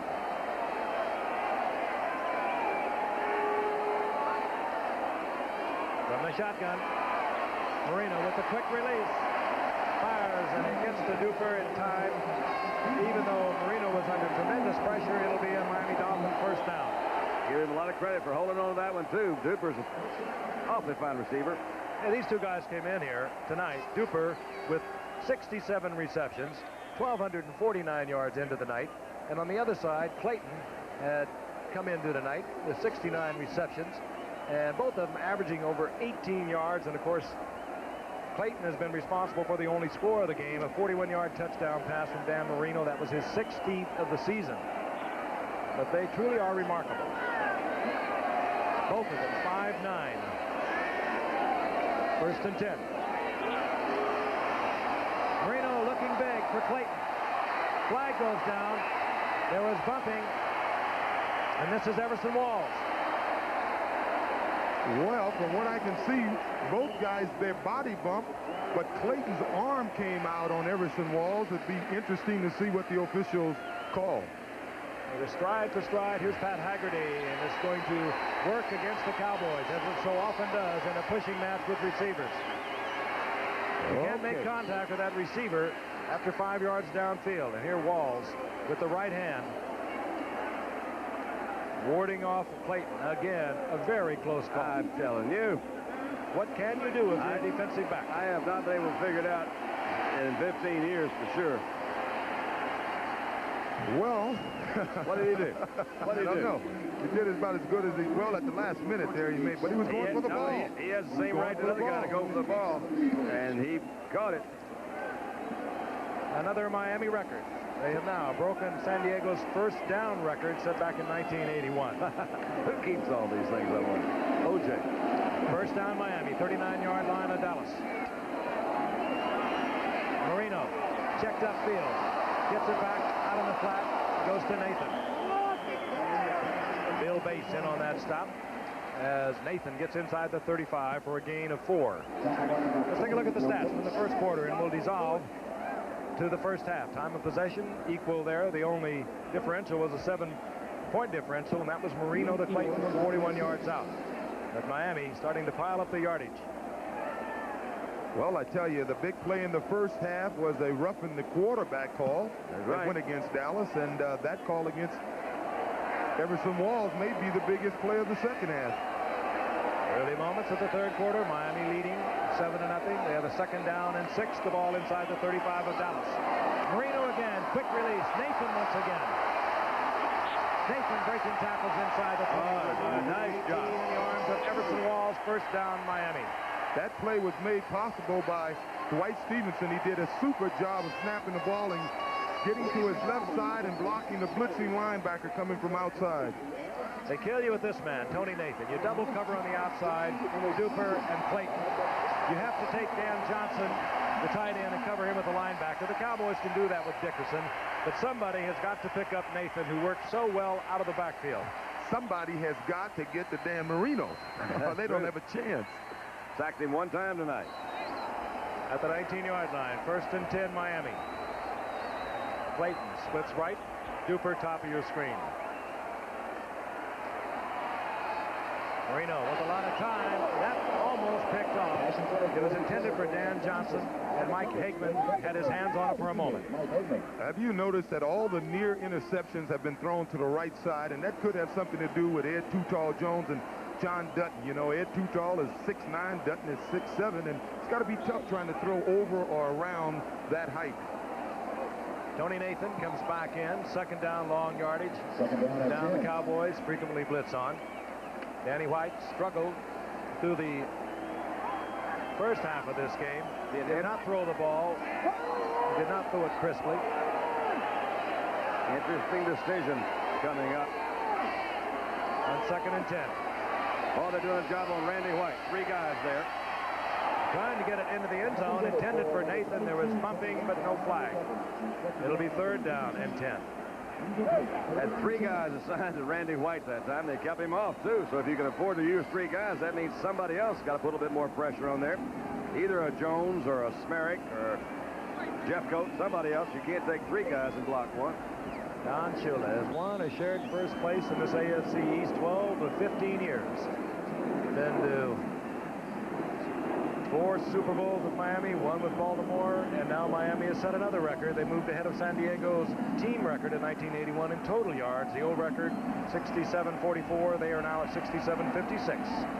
They continue to fall. 3rd and long, Cowboys showing blitz. This has been Nat Moore's down thus far. Marino again, reads it. Gets it to Cephalo, and Cephalo reaches forward for the first down. What a job, what a job. Great timing pattern. Marino, Cephalo. Oh. This kid is cool as ice water. That was so good. You get the feeling he's cheering for Cephalo. Every time Cephalo catches the ball, he runs to him and congratulates him. First down, Miami. First down, Miami. First down and goal. Let's look at it again. They're all coming. People are coming from everywhere. He just zipped that ball out. Look at that spiral so tight. Did you see Nathan? He has been running with the ball, receiving the ball. That time, he picked up Michael Downs and allowed the completion. That was nice. At the 8-yard line, first down, goal to go. Woody Bennett, 34. Tony Nathan, 22. Setbacks.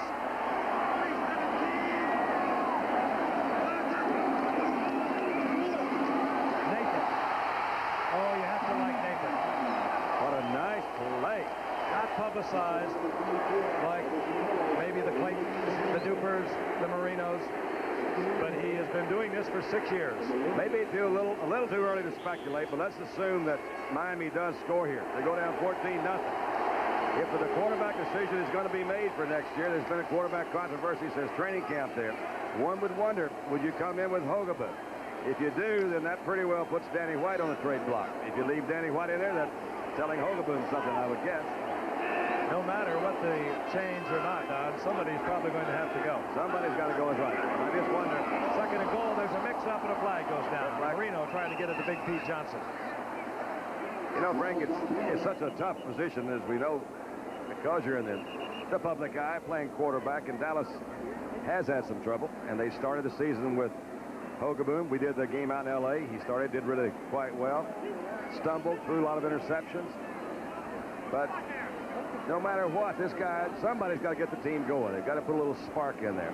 I don't think they should, as we are about to get the call. Yep. Saddleback Miami up 5, illegal motion. Don, if I was them, I wouldn't be concerned about next year. They still have this year, and they can get into the playoffs. And thus far, it seems apparent that Danny White is not going to be the guy to do it tonight. Well, Danny's warming up, and Hogaboom is not, so they're going to go with him right now. Here's Pat Haggerty. Third down. The illegal motion was declined. The Cowboys will take the loss on the play. It'll be third down, goal to go. The ball at the 4-yard line. 10:47 remaining in the third quarter. Dolphins on top, 7-0, threatening to make it a 14-point lead. Keep in mind, Dallas, if they lose tonight, they are out of the playoff picture, and the Giants are in as the second wild card with the Los Angeles Rams in the NFC. Somebody better get out there on the outside.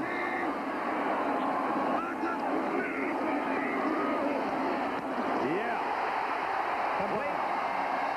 Touchdown. There he is. Bruce Hardy. We saw him a few weeks ago against the Jets. He had a couple of touchdown passes. When you double up on those outside men, that tight end is going to be open. Nathan will be open coming out of the backfield, and Marino has now hit for his 46th touchdown of this season. He threw that one in an area that's no bigger than a number 2 washtub. If you watch Hardy come into the inside, and keep in mind there's some little traffic there. Look at this ball. Can't be, but any place but right there.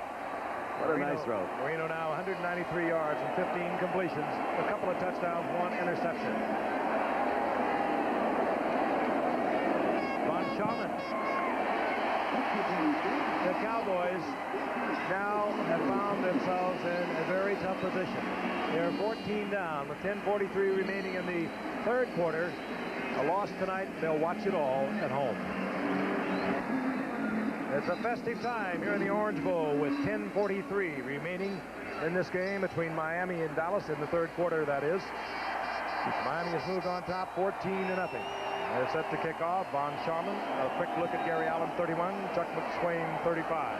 Dallas needs to get things happening. They have struggled. They have not thrown the ball well. They have not run the ball well. They are going to have to stay close. They are, because the Giants just packed another bag. McSwain from the 6-yard line.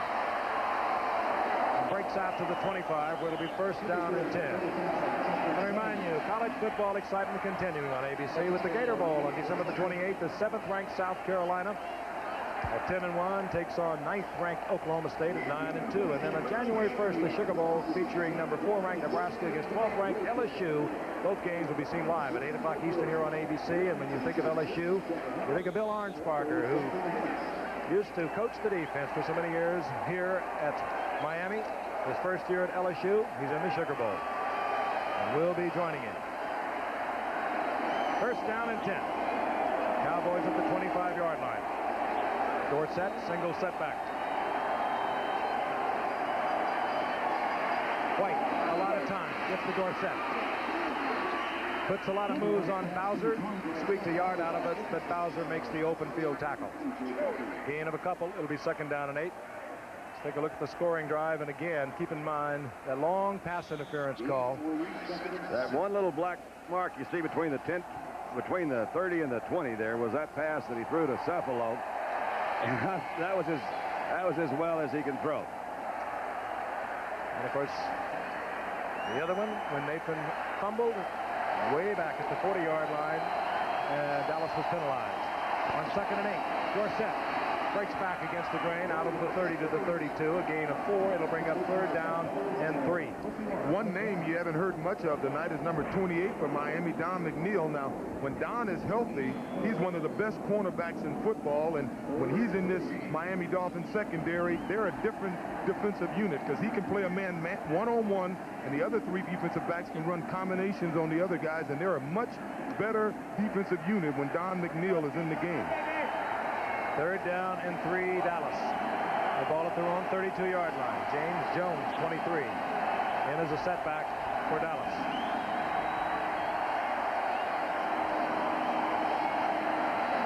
Danny White fires. Oh, my flag gosh. is down at the line of scrimmage, but Cosby does not hold on. It would have been 1st down. But a flag is down at the line of scrimmage. Well, here's referee Pat Haggerty. how about that? That'll give First them a down, first. Dallas. I didn't see movement. Perhaps somebody lined up in the neutral zone.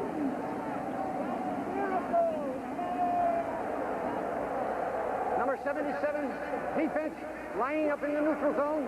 Oh, yeah. First down. Good eye, Shake. A.J. Dewey, he'll go to the Pro Bowl.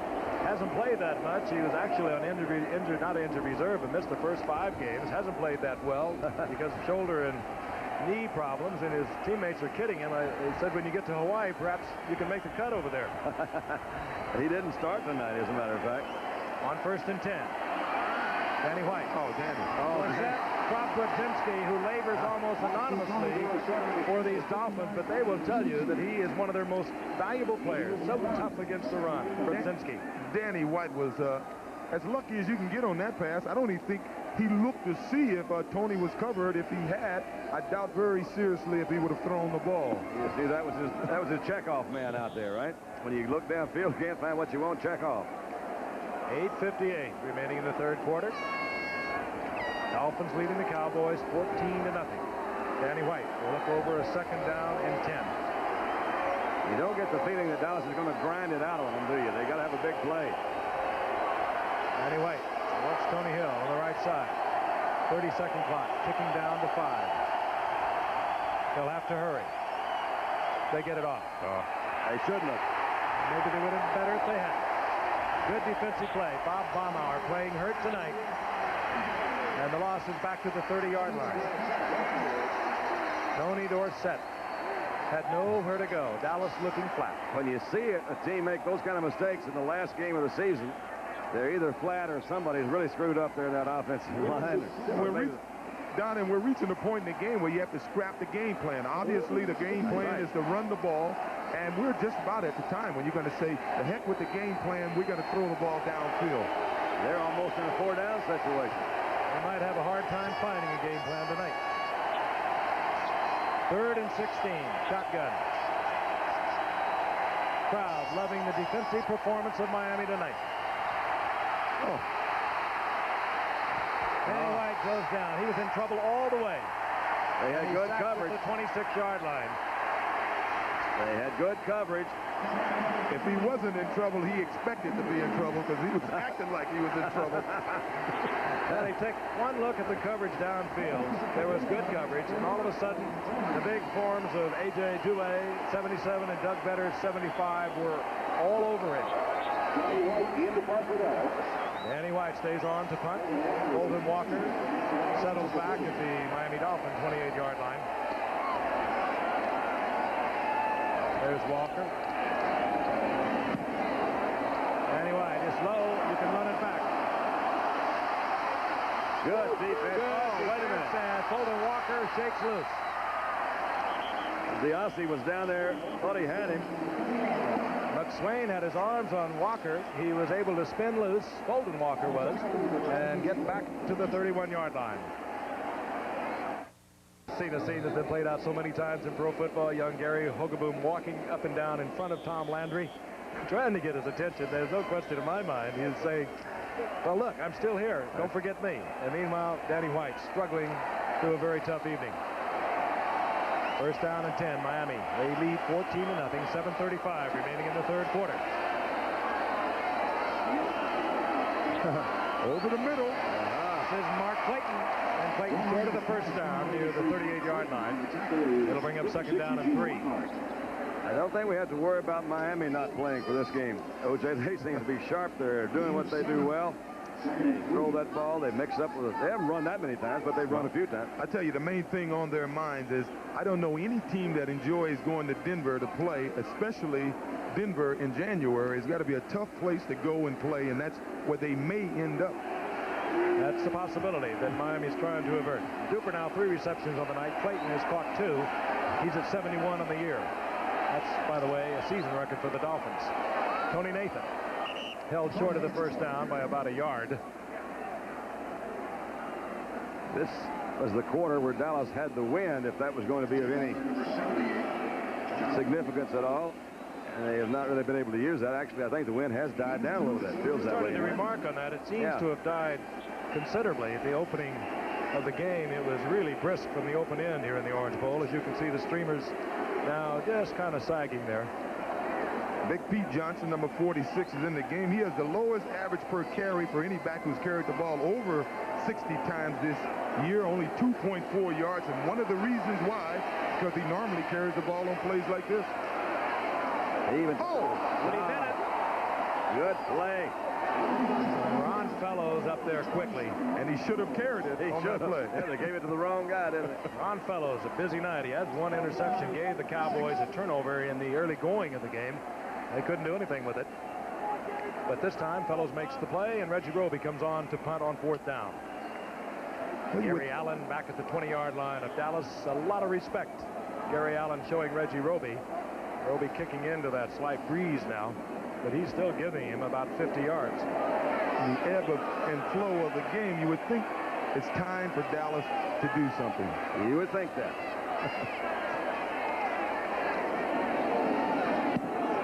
Roby doesn't get it to turn over, and Allen has to step forward and make the fair catch, but it's Dallas with good field position. 1st down and 10.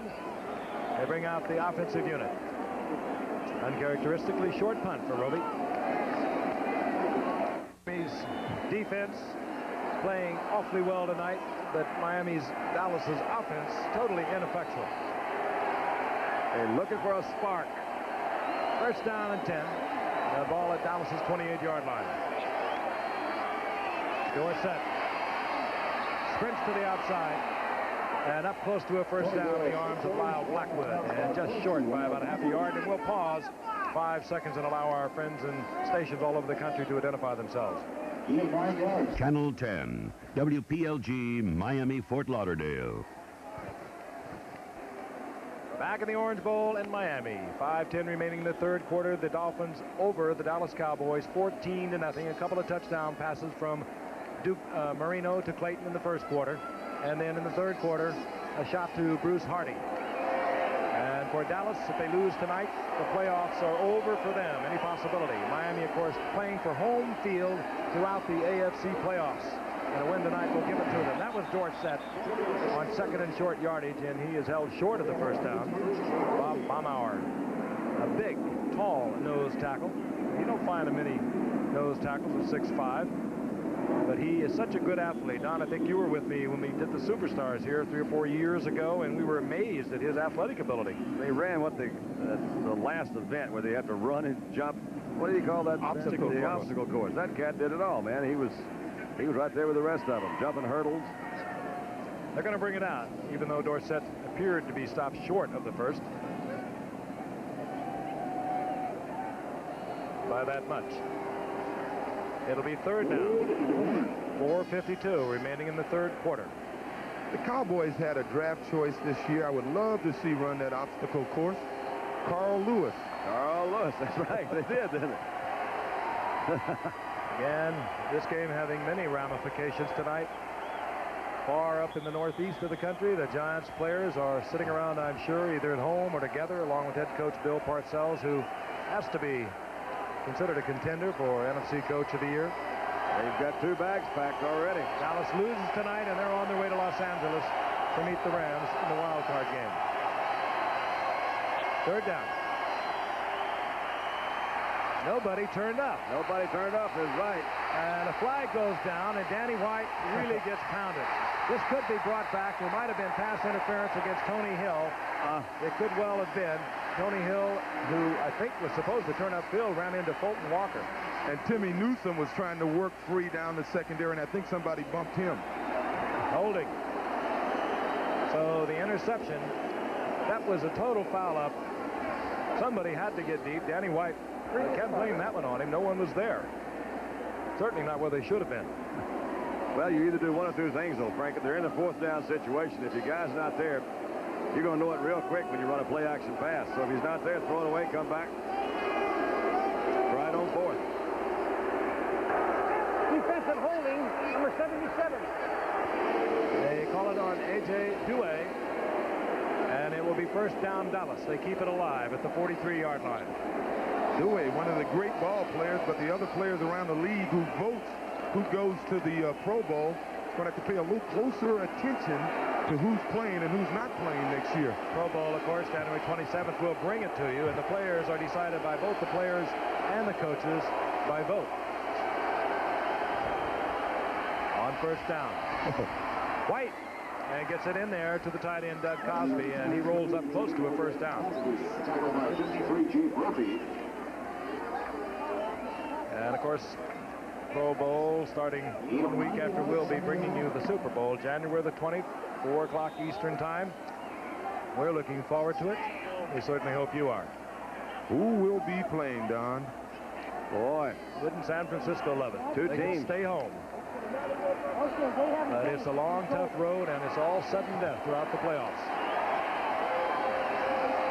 3:40 and the clock is moving in the third quarter. Second down, short yardage.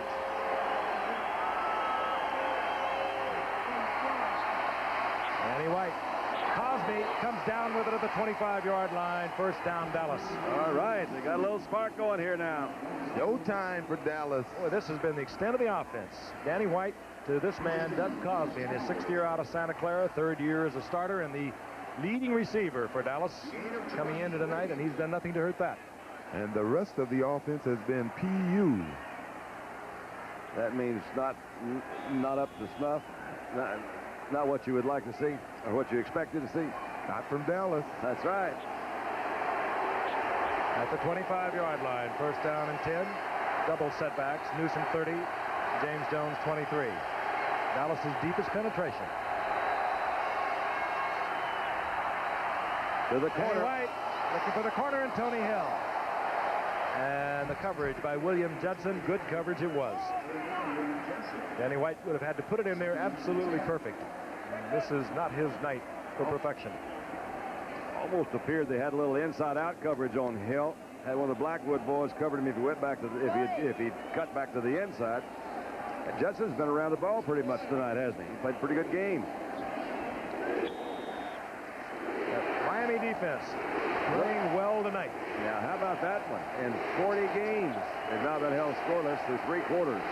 Tendency to credit the lack of efficiency to Dallas's offense, but Miami was getting a fine performance tonight from that defensive unit. Dallas held 159 yards thus far. Second and 10. Dorsett. Nothing happening there. He turns right back into Bill Barnett, and down he goes. A gain of a couple. It'll be third down long, 3rd and 8. Once again, that's obviously a part of the game plan, but one of the things besides the Miami defense that's handicapping Tony is this surface. As you can see, every time he attempts to make a violent cut, he slips. He did it again that time, didn't he? Ron Springs comes in. Tony Dorsett goes out on 3rd down and 8. Ron Springs, who really was replaced 3 weeks ago by Timmy Newsom. Good receiver. And he works well out of the backfield, does Springs. 73 receptions a year ago.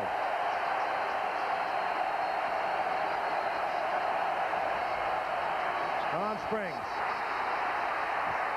Oh, that will not make the highlights, or maybe it will. That will make the highlights. Well, that was the play. That was a design play. What he was supposed to do was throw it back to Danny White. And it looked like Danny White was asleep. Yeah. 4th down and 8. Tom Landry making a decision on the sidelines.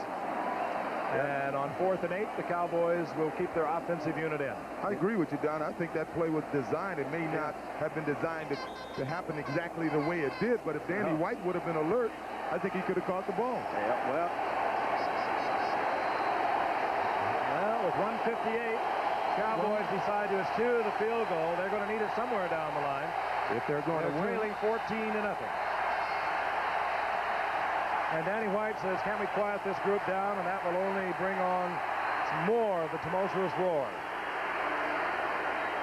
And now it's being explained by referee Pat Haggerty. There's nothing we can do about it. Can't you please get the play off? And you can't penalize the crowd. Well, you know, I think if it was 1 or 2 yards to go, maybe you would go for it on 4th down. But with the score being 14-0, you're going to have to get 3 points to win eventually. But did I not tell you, the stadium will now start to really rock. We saw that happen up in, or was it in the Denver-Seattle game? Finally, they stepped out of the shotgun, went back into the tee. We saw it happen yesterday. St. Louis got out of the shotgun, went back into the tee because the offensive linemen can hear the changes and the signals much better from the tee than they can from the shotgun. You think that guy we just looked at painted his teeth yellow? 4th down and 8. 4 wide receivers in. Duriel Harris joins Tony Hill, Doug Donnelly, and Mike Renfro. Danny will wait him out. Won't do any good.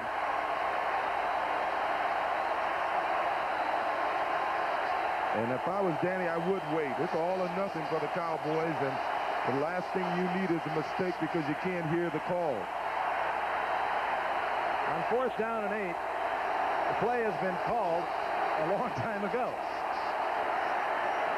The defense has had plenty of time to look over the offensive set of the Cowboys. Of course, there'll be movement. That's what Danny White's concerned about. Now, he's going to have to move his receivers. 1 or 2 or more will go in motion. Don Shula trying to quiet this crowd. Forget it. And the Lord said, they may listen to this man. May the Lord say, let there be quiet.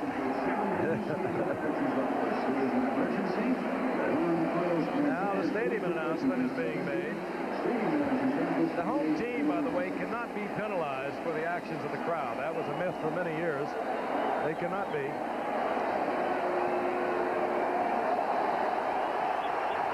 4th and 8. It's louder, if anything. Danny White, 15 of 24, 131 yards, 1 interception.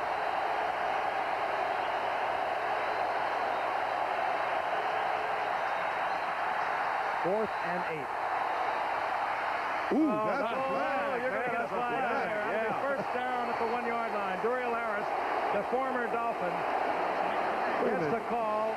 I believe it was one of the Blackwoods, Glenn Blackwood, who gave him a little grab. I don't know whether he would have caught it or not, but I've seen Duriel Harris make many circus catches here when he played for the Dolphins for those many years. I'll tell you, this is just frustration we're seeing now on the part of the Cowboys. A little what they call take back from Duriel Harris, you know, when you get traded from a team. Now, let's watch it. Bottom of the screen. That's Duriel Harris splitting the defenders. You see Lyle Blackwood grab him. Who grabbed him. Yeah.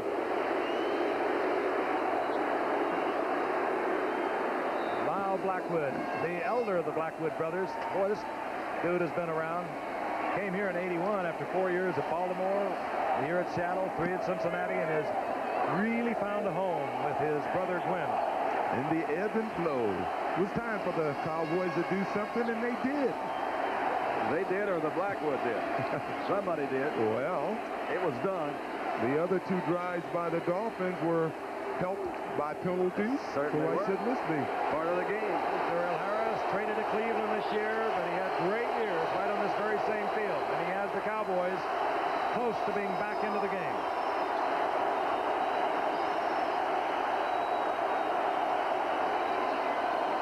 Newsom. Yes, he's 232 pounds. He gets it into the end zone, and the Cowboys draw to within a conversion of 7 points. Looked like Jim Taylor on that run. Put the head down and low. I'll tell you. You get it low and let's go. He's big and strong. They brought him up as a 6th-round pick in 1980. Put him at fullback for a year. Then they put him behind Dorsett at tailback, and obviously didn't get into much play. This year they moved him back to fullback, where he really naturally belongs. And he became a starter hit around Springs 3 weeks ago, and he has put the Cowboys back into the football game. But the big call against Lyle Blackwood, working against Duriel Harris, the interference call. Septien makes it a 14-7 game with 1:47 remaining in the 3rd quarter. And for the Cowboys, so much on the line and a little more than a quarter to get it done. The Dallas offense translates a 4th and 8 decision on the part of Tom Landry with a little help from a pass interference call at the 1-yard line to a touchdown that puts them right back into this. The lead of the Dolphins now cut to 14-7. Fulton Walker is back for the kick. Raphael Septien. Short kick. Walker will have an opportunity from the 7.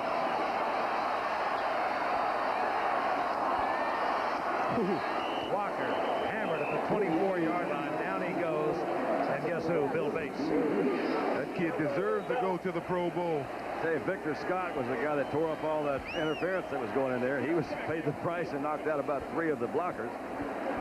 Bill Bates stays on. And things have gotten a little tighter for Giants fans, Giants players, coaching staff, owners. They're looking on tonight. If Dallas wins tonight, they are out of the playoffs. If Dallas loses, they go to meet the Los Angeles Rams in the wild card game. They got 2 bags packed, but they didn't lock the last suitcase. They just 74,139 jammed into the Orange Bowl tonight. Watching the Miami Dolphins lead the Cowboys with 1:37 remaining in the 3rd quarter, 14-7.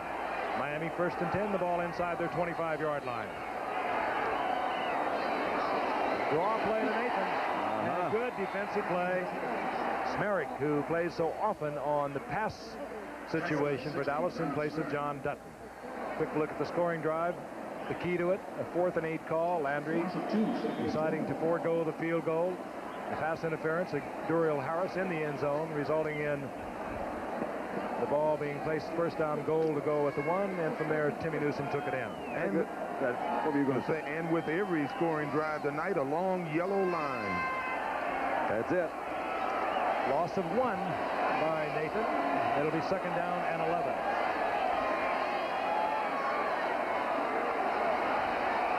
Marino. Nathan, this one he does not handle. Bill Bates out there on the coverage. The first time in quite a while this Cowboy defensive front 4 has placed some pressure on Marino. They got to rest a little bit. Dallas will be working against the breeze that still continues to blow here in the Orange Bowl, even though it is not as strong as it was at the beginning of the game. Now let's see if Dallas can keep these Dolphin receivers out of the middle. 3rd down and 11. They haven't been able to do it all night. Dallas into their 4-0 defense. 4 down linemen. Bates and Clinkscale play it like linebackers. Marino, bat it away. All right. Ed Too Tall Jones, his 2nd bat of the night. 16 on the year for Big Ed. Dexter Clinkscale did a good job of staying with Jimmy Cephalo, who was running the cross pattern. And with 42 seconds remaining in the 3rd quarter, clock stop, Reggie Roby will have to kick against the breeze. That means that Gary Allen can await the ball near the 35-yard line of Dallas. They should get good field position. First glimmer, I think that might be the 1st or 2nd time that they've stopped them in 3 downs tonight. Cowboys have always been a second-half team. Cowboys not good on their return teams. Their longest punt return of the year, 17 yards. Their longest kickoff return, 34 yards. Here's Reggie Roby. Oh, he kicked one. Beautiful punt. Allen at the 20. And Allen moves out with a fine return to the 34-yard line. 57-yard effort by Reggie Roby, the Pro Bowl punter. And out comes Danny White once again. Not bad numbers, 15-24, 131 yards, 1 interception. Not a lot of yardage tonight. We'll have 28 seconds remaining here in the 3rd quarter to work with the breeze. 57 yards. And then they'll turn it around. He'll go against it. 34-yard line, 1st and 10 Dallas.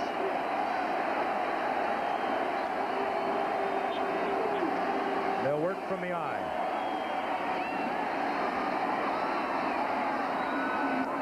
Tell me about that one. No one was open. I tell you, Don McNeil was all over Doug Donnelly, and I think that may have been his primary receiver, and he just dumped the ball over Doug Cosby's head. Well, it'll be 2nd down and 10. You see him talking to somebody back there. Ed Jones Didn't make the Pro Bowl this year. He's been in there so frequently. Well, you know, he had 7 sacks, and they said it was a subpar year for him, but somehow they don't pay enough attention to those block passes. 2nd and 10. Anyway, Cosby's open. Down with the ball at the 45-yard line. First down, Dallas. They're in Miami territory. 21-yard reception. And the final seconds of the third quarter will tick off before they get another play off. That was the same kind of play that he caught a touchdown. I mean, it's a big pass on that last touchdown drive. Same pattern. We'll be back after this from our stations.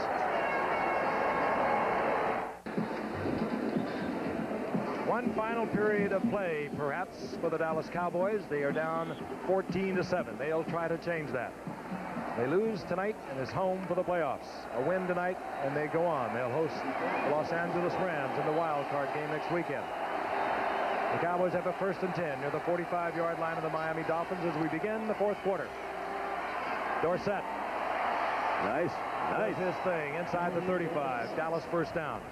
Nice little counter move. It was almost like a draw play where he went back like he was going to throw, then hand the ball off behind him to Dorsett. That was a nice move by Danny White. Dallas struggling all year. They lost 2 to the Giants. They lost 2 to the Redskins. They lost to Buffalo, and they lost once to St. Louis. Trying to stay in this one. He's trying to follow Glenn Titans. Yeah, I don't blame him, do you? I don't blame him for not waiting for Glenn. Yeah, say, Glenn, I can't wait any longer. The ball just inside the 35-yard line. Dallas 1st and 10. Dorsett tries to work to the outside. Doug Betters trips him up. Gain of about 2. It'll be 2nd down and 8.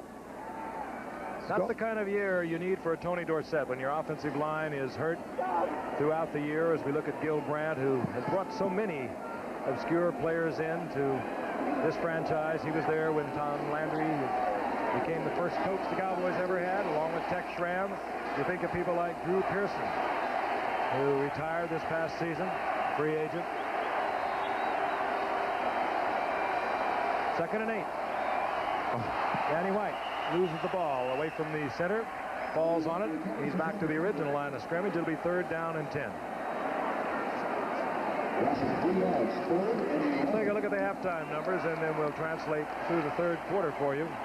Miami pulling away and the edge in yardage, even though the lead has been cut to 14-7.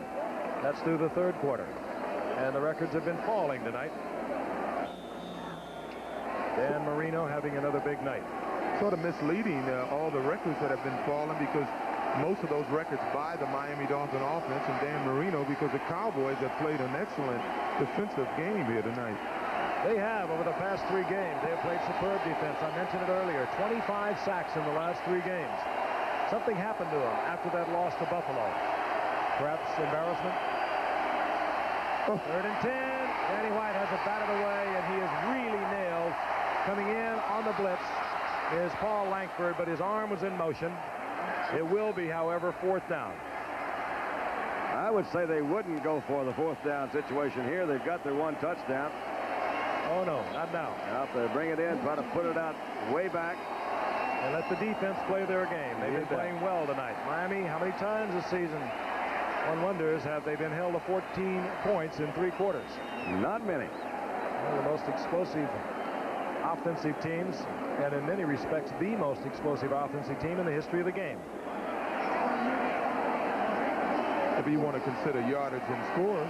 Mark Clayton will drop. He'll just be guessing with Danny White. Mark Clayton, by the way, was the punt return man for the Dolphins a year ago. This year he's, of course, turned into sensational all-pro receiver. And he's looking for the corner. And it is not what he wanted. Not too bad. At just about the 11-yard line. Keep in mind, the line of scrimmage was the 31. So there's a gain of 20 on the punt. We'll be back. Prior to tonight, the Miami Dolphins have been held to 14 points on 3 occasions in 15 outings. And in all 3 of those occasions, they went on to win. They lead now 14-7. Those 14 points, of course, going into the fourth quarter, they've been held to that 3 times thus far in the season. They won all of those games. Woody Bennett, flag is down. Linkskell, the safety man, had penetrated deep. Ed Jones was there, no place to go for Woody Bennett. And the Dolphins now, they are beginning to commit the errors. I don't think I'd take that. Me either. Yeah, I don't want to give them any more downs. They got a long way to go anyway. Don Shula, I think he takes great pride in the fact that his team is each year usually the team that is least penalized. Man is fair, decent, honest with the players, and he does not tolerate errors. We have holding, number 74. Offense, decline. Yeah. Second down. Cleveland Green over the right side. He's done a great job filling in for Eric Laxo, who went out in September with a knee injury, as has Roy Foster over in the left guard position for Bob Kuchenberg. We talked about that earlier. But when your quarterback only gets sacked 12 times in 15 games, you know that the offensive line is doing something right, even though you have a quarterback that can get rid of the ball so quickly. 2nd and 10.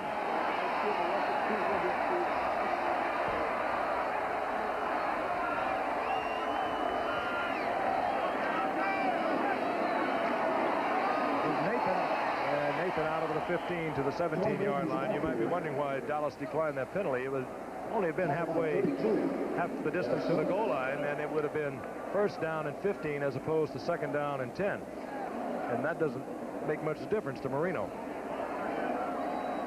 The Dolphins are a lot like the 49ers in that if they get penalized on 1st down, they don't really think much of it. They figure 3 downs, they can get 20 yards with their passing game. Nathan got 6. It'll be 3rd down and 4. Nat Moore, Mark Clayton split to the left. Marino. Oh, beautiful. That's great play. Great defensive play by Ron Fellows. You bet. Who has made superb plays all night long. That was really pretty. He kept his body away from the receiver's body. Let's look at it again from Marino's point of view. Didn't get it really rushed too terribly bad. But look at this. Fellows comes across, knocks that ball around. That's a nice move, Ron. One of the first times I've seen Marino really wind up to throw one. He usually just snaps it from right behind his head. Reggie Roby in the front from Roby to kick. He has that prevailing breeze, and Gary Allen showing deep respect. Yeah. He's way back at the Cowboys' 30-yard line, and Roby will kick from about the 8. Giving him about 65 yards here. Yes, Jeff Toes providing the snap. The crowd loves it. He needed every foot of it. Gary Allen. And the flag is down. It's Gary Allen, and I think it's going to be on Bill Bates. Yeah, that's 2 big penalties on Bates tonight. That's a big one because they could have had the ball near midfield. You bet. And that will nullify a fine return by Gary Allen. And the Cowboys will be backed up. Boy, what a punt. 54 yards from the line of scrimmage. He was about 12 to 15 yards behind that. Holding, number 40 on the return. 1st down. That hurts Bill Bates' 2nd major penalty tonight. But Dallas gets the football back. 11:49 remaining in the game, and they trail by 7. 49 remaining in the game. The Dolphins over the Cowboys 14-7. 2 fine defensive efforts tonight. Neither offense what they could be or what was expected tonight, even though the Dolphins have moved the ball considerably more than Dallas. On 1st and 10, Dorsett. And Dorsett out over the 40-yard line to the 41 beyond the block of Glenn Tittenser. He'll get 6 out of that. It'll be 2nd down and 4. Notice Tony Hill is walking off the field. He tried to make a block. He appeared to have injured himself. That's certainly not going to help, is it? That looks like a wind knocked out of me. Let's look at Tony Hill, number 80. Comes in to make a little crackback block. That's not his forte. Crackback. Oh, he says, what was that? Oh, that's could be a right shoulder, too. That's what he heard earlier, remember? 2nd down and 4. Dorsett getting it out close to the 42-yard line.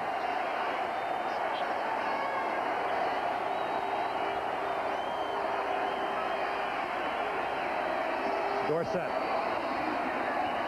to the 45-yard line. He'll be short of the first down by about a yard. Hit by Brzezinski and Doug Fetters over on the left side of the Dolphins defense.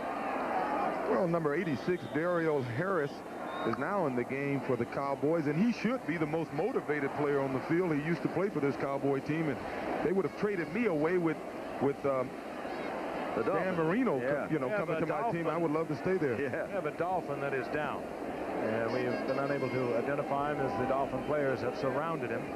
But the medical team has come out, and it's number 73. That's Bob Baumauer. He came into tonight, as I mentioned several times, playing on a very sore ankle, and now they are taking a very concerned look at Bob Baumauer. Good athlete, as I mentioned earlier. Good against the run, also good against the pass. They're working high up on that arm under that shoulder pad, and they sure can't afford to lose him. Meanwhile, we'll try to get a report on Tony Hill's condition, who went out just a few minutes ago. This game takes its toll. We'll look again. Right side of your screen, number 65, Kurt Peterson blocking Bob Baumauer. Ooh, there was that head snap. When Brzezinski, number 59, came in to make a tackle, he hit him and snapped his head. Tony Hill, apparently it was nothing severe. Perhaps the wind knocked out of him. And meanwhile, Bob Baumauer is very slow getting up. He'll be assisted from the field. How many times does a player get hurt when his own teammate comes in on the pile like that? A lot. We saw him stretching out the neck. Hey, when you get there, I'll come off on my own, says Baumauer. A lot of fighters have said that. I can go another round. You get that shot to the head, the neck snaps back, and it feels like electricity all through your body. Third down, less than a yard for the Dallas Cowboys. 11:22 remaining in the game. They start the clock again. Short yardage offense for the Cowboys. The three tight ends are in.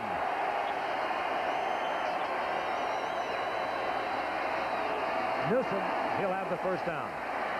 Close to the 47-yard line. The Cowboys keep it alive.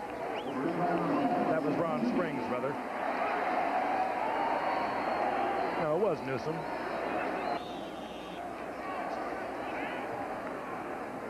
Tony Hill back in the game. 47-yard line, first down. Strange game. Really is. It's kind of defensive teams, explosive teams down. And the crowd seems kind of flat, too. They're like waiting for something to happen. It's one of those kind of deals. They came in with high anticipation of offensive fireworks. What they're seeing is a struggling defensive game. Like that. Dorsett spins out of the grass. He slips again. Lyle Blackwood. He gets away from Barnett, but Blackwood is there. With Tony, as you saw, he did an excellent job of getting away from that first contact, and he had a one-on-one situation that he would normally win out here on the outside, but once again, the turf gave way on him. He's really had trouble with that almost every run tonight. It looked to be a mix-up in the backfield that time, too. I don't know what it was, but he was bumped in around there. They had a little bit difficulty in finding a place to line up. All right. Second down long. The Dolphins like to blitz on it also. We'll cover it from the end zone. You can watch it develop. Here they come. Blitz was on, and White read it, trying to get it to Tony Hill, but too much pressure. And it was Don McNeil running stride for stride with Tony Hill. And this is certainly a different Dolphin defense with this man playing. They do have problems without him. They traded Gerald Small to Atlanta, the starting right cornerback, a year ago, and of course they counted heavily on Don McNeil being able to return from a year off of Achilles injury. He couldn't. He was injured in the second game, and they have had to go with Judson on the right side, who had played on the left side last year, and they've had to go with Paul Langford, and they have not been too happy with that over the course of the season. McNeil does help. Third down and 10 for them defense for Miami. 9:39 remaining in the game. Dolphins on top, 14-7. Danny White. And incomplete. With Duriel Harris, he almost made a circus catch, and once again, as we've seen so often, the turf slipped and Duriel Harris went down. Right there. Yeah. It was a good effort. A spectacular catch. Dolphins now, I'll tell you, they're pulling out all the stops. You wondered whether they were going to play tonight. They had it all locked up except the home field advantage. They bring this man back, Mark Clayton, putting back on punts. He was a superb punt returner a year ago. Had a 60-yard touchdown against the Colts a year ago. Well, he can bring it back. Fair catch.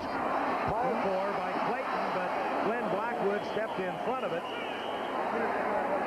And they will bring it back and mark it at the 23-yard line. I think I would complain, too, all that extra unnecessary contact.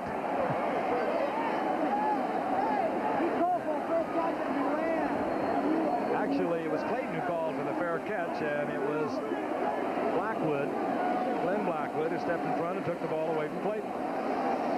They're going to get it sorted out, but I think they are right. I heard one of the Cowboys say he called for a fair catch. He had a fair catch. There you go. But another player caught it. The ball is dead at that spot. And dead at the spot where it was caught.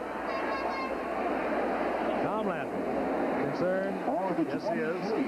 He's had a struggling year. He started with a quarterback controversy. His offensive line was decimated. Controversy within the team. Problems for the year. 17 of the last 18 years, the Dallas Cowboys have been in the playoffs. They trail 14-7. That's the fair catch that I mentioned a moment ago, called by Mark Clayton. And then Glenn Blackwood stepped in front of him and said, hey, I can put something on this. But they mark it where he caught the ball. It'll be first down and 10. The Dolphins at their own 23-yard line. It's not a penalty. It should be. Tricking him. Marino shut down here in the second half. He's 6 of 12, 47 yards, and the 1 touchdown.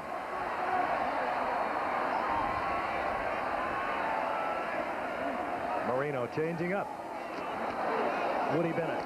And perhaps he should have changed to something else. A gain of about 1.5 yards. It'll be 2nd and 8. Tonight on Nightline, he could be the next leader of the Soviet Union. Now he's on an important state visit to Great Britain. Who is Mikhail Gorbachev? That tonight on Nightline, following your late local news. It's a good move by Jim Jeffcoat that time. That was a perfect example of Dallas's flex defense, where he lines up his defensive end, moves into the inside, met him head up. 2nd down and 8. The ball resting right at the 25-yard line. Inside 9 minutes remaining in the game. And perhaps the Cowboys season. Over the middle. Randy White pressuring, trying to get it to Nathan, and Randy White showing the discipline of a great pro. He pulled up after the ball was delivered. Down 7. That was Bill Bates making the play on Tony Nathan. You can see Randy White's jersey is about the dirtiest one out there, but he says, I just want to bump him. I didn't hit him hard. Well, the Cowboy safeties are beginning to take some liberties on these turn-ins and turn-outs, and it's about time that the Dolphins put one up for the bomb. Put that bomb out there. Marino, his last 4 attempts have been incomplete. 3rd down and 8.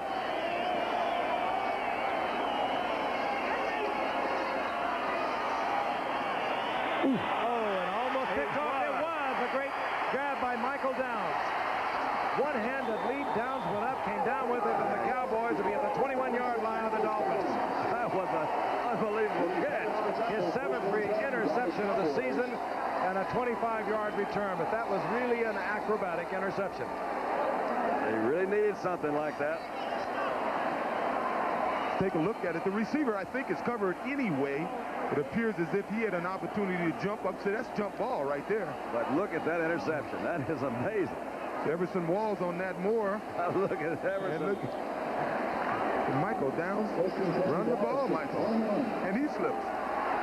The 2nd interception of Marino tonight. Earlier, Ron Fellows got one. Gave the Cowboys an opportunity almost at the same identical field position. They did not capitalize. They desperately need it now. Dorsett. Reverse. Tony Hill. Good runner. But the Dolphins string it out, and they hold Tony Hill to a gain of about 7. Run out of bounds by 59 Bombers. There's no need to save anything. They're pulling them all out. Reverses. I bet you trying to let pass. They were trying to throw to Danny White a while ago. What do you got going up for us now, Tom? He says. Good call. Good thing number 53, Jay Brophy, a rookie, linebacker. He wasn't full, and he forced Hill to keep it outside. Didn't let him turn it up for a bigger gain. Shula likes linebackers. His top 4 picks for linebackers this year. Dave Brophy has filled in admirably for A.J. Dewey throughout the season. 2nd down and 3. Back into the eye. They like to throw from this. White. Donnelly. Or rather, Renfro. And he'll have the first down. Tom's getting serious when he puts his glasses on. Man. One of the few passes that have been completed in Don McNeil's territory tonight. Of course, it was a very safe pass. First down, goal to go. Ball at the 8-yard line. Dolphins bring in a 4-down line now. Barnett joins Baumauer, Fetters, and Bocamper. You know, Giant fans getting a little nervous up in the Northeast. The Cowboys win tonight. That's the end of the season for the Giants. If the Cowboys lose, the Giants become the wild card and move into the playoffs. Dorsett. Good running. Good hard running as Dorsett is inside the 5 to the 4. It'll be 2nd down goal. The irony of the Giants and the Cowboys, as you just mentioned, Frank, the Giants have lost the last 2 ball games, but they've beaten Dallas twice this year. They wondered about that themselves. Yeah, I bet they are. They're waiting on the team that they've beaten twice to lose so they can go. Have not looked as good as they certainly would like to these last 2 weeks. Dorsett 60 yards on 19 tough carries. But they have been all tough carries for Dorsett this year, running behind this line that has been patchwork almost every week. That's why I think it's one of Tony's finest years. 2nd and goal.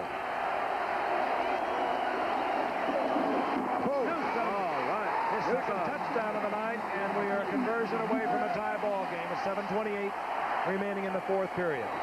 Unpack one bag. Don Shula trying to avoid a down-the-line confrontation that could be possible with Denver in Denver should the Miami Dolphins lose tonight. Had him a good hole here, didn't he? Very nice hole. This is just a power play. You see every guy up front take the guy in front of him. Blocked by Rafferty. He is the only member of that offensive line that has started every game, the center. And he turned Baumauer to the outside. Newsom smelled it and drilled it in. Herb Scott had a good block there, too. They took him right across the hole. Septien to tie it up. Just tied at 14 with 7:28 remaining. And things are a little quieter here at the Orange Bowl. The Cowboys have hung in there. They've done it mostly on defense. We'll be back in a moment. Colton Walker has gone to the Miami Dolphin dressing room, and they are looking at a possible fracture of the cheekbone. That's the word we received. Meanwhile, Joe Carter, the rookie from Alabama, will drop back where Fulton Walker ordinarily would be. We've already watched Mark Clayton back on punts where Walker would be. Carter has not returned any kickoffs thus far this season for the Dolphins. 7:28 remaining. We're tied at 14. Septien against the breeze. Nice bounce. You got to cover it, Carter. You got to cover it. That ball is free.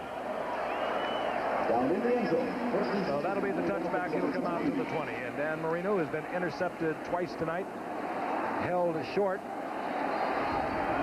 here in the second half, and only twice in this young man's career, and it has been spectacular and sparkling as he's been held under 50%. And this has to go down as certainly one of his weakest showings, if not the weakest.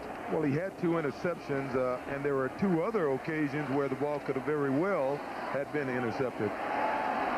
Woody Bennett, single setback. But they are explosive. On the outside, Duper and Clayton can strike from anywhere. Marino dumps it off to Bennett. Here comes Clinkscale, and he makes a good open field tackle. Tell you, he's a tough cookie, that Clinkscale. He's around that ball. Well, that's the only thing the Dolphins are going to be able to do this quarter, because the Cowboys have done a super job of closing off the center of the football field, and that's what was burning them earlier in the football game. There's still 7:09 remaining in the game. We are tied at 14. Interestingly enough, should this go 5 quarters and end in a tie, both teams would achieve what they came out here to do with a victory, and that is Dallas would get into the playoffs. The Giants are gone, and Miami would also get the home field throughout the AFC playoffs. Tony Nathan. What a nice job by keeping on your feet, Tony. A great job by Randy White breaking through there. Nathan held short of the first down by a couple. I'm a fan of Nathan. I think Nathan runs the ball as well as anybody from the yard of scrimmage to 5 yards down the field. He runs that real well in those tight quarters. I've seen him get loose a couple of times tonight when it appeared they had him. That time Randy White had a shot at him, and was that Jeff Goat too? You know, I'm not so sure, but as I've watched Miami all year, it seems like they've almost constricted their offense tonight. They've thrown maybe 1 or 2 times, and that was back in the first quarter, deep to Clayton and Duper. Right now, they look over 3rd and 2, and they'll work from the shotgun. Randy White, he got back. White, Duper, down with the ball at the 45-yard line. First down, Miami. Michael down from the stop. That was a 17-yard pickup, and Duper with that great speed. You have to lay off. Ron Fellows way off of Duper. This man was part of the 400-meter NCAA relay championship team as a junior. Great speed. Well, on turn-ins like that, you need your linebackers, or if you have 6 defensive backs, whoever's playing that linebacker position taking that pass away. It's pretty tough for the deep back to take that pass away. Duper now 71 receptions on the year. He's had 4 tonight. 1st and 10 Miami.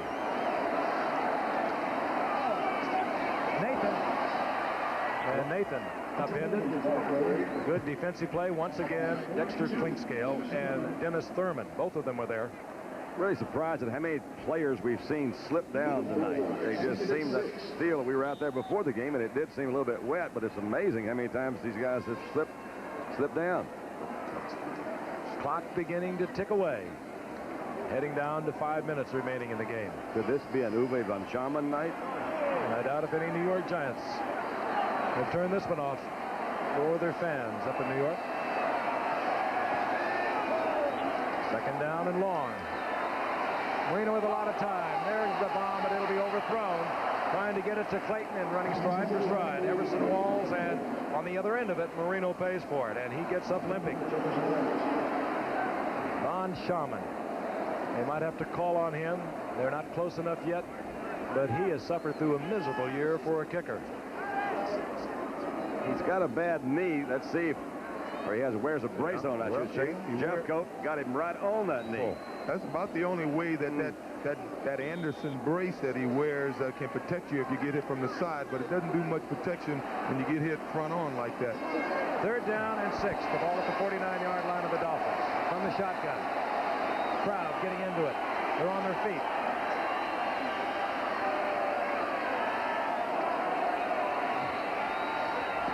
Marino, Nathan, first down, and what a struggle Nathan had getting off the line of scrimmage. Bill Bates was battling him all the way, and Marino just sizzled it in there where Nathan almost had to catch it.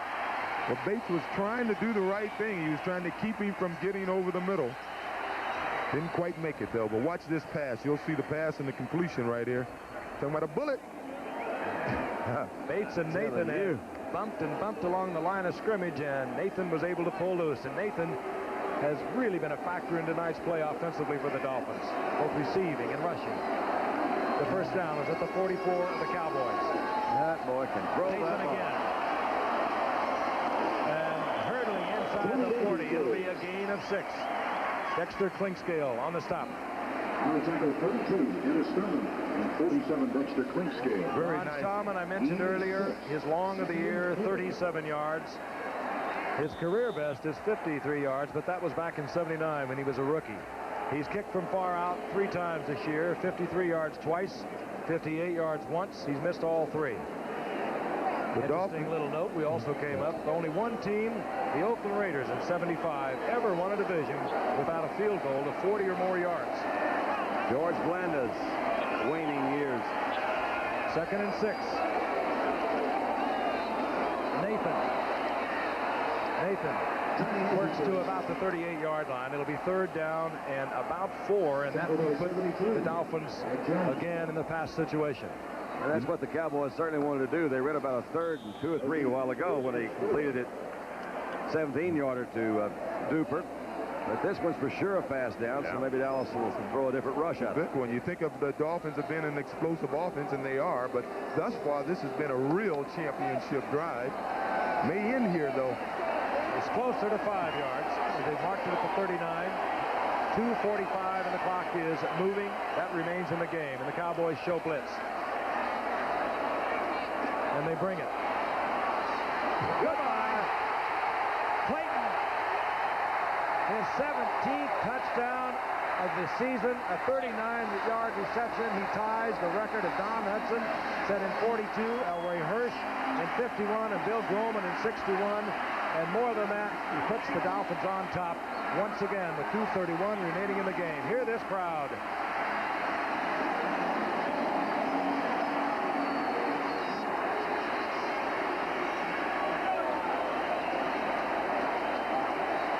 You live by the blitz. You die by the blitz. Ron Fellows made a good effort. A lesser arm and that ball would have never gotten there. You are right. And that pass also puts Dan Marino over 5,000 yards for the single season. Incredible. Von Schaman perhaps breathing a sigh of relief.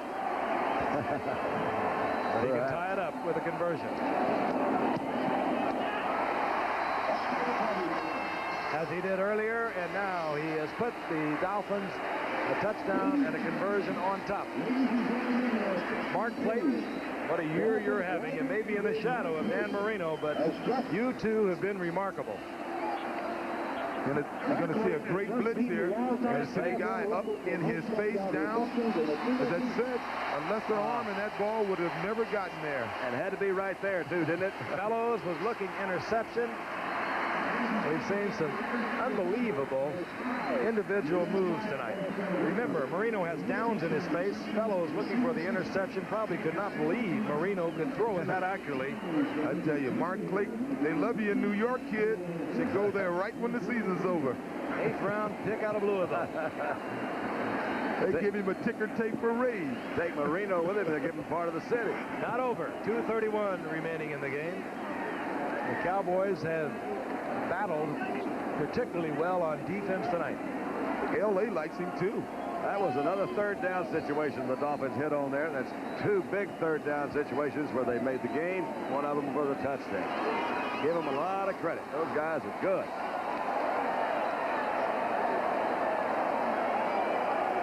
Dallas staring playoff elimination right in the face.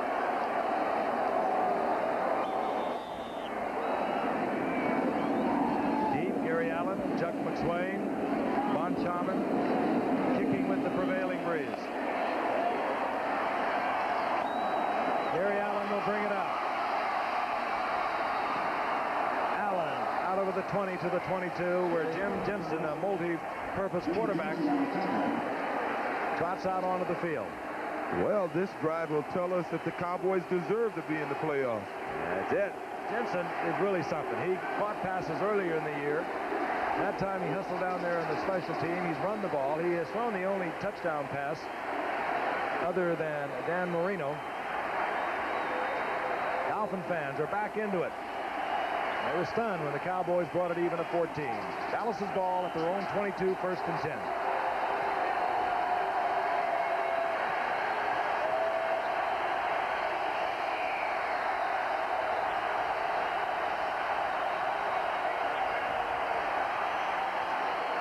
Dorsett. And Dorsett will have the 1st down at the 34-yard line. We'll pause 4 seconds and allow our stations to identify themselves. Channel 10, WPLG, Miami, Fort Lauderdale. Cowboys will probably not get this playoff before the 2-minute warning. They do not. We have the 2-minute warning with the Cowboys at 1st and 10. The ball at their own 34-yard line. The Cowboys with 3 timeouts remaining in the game. 2 minutes for possible playoff elimination.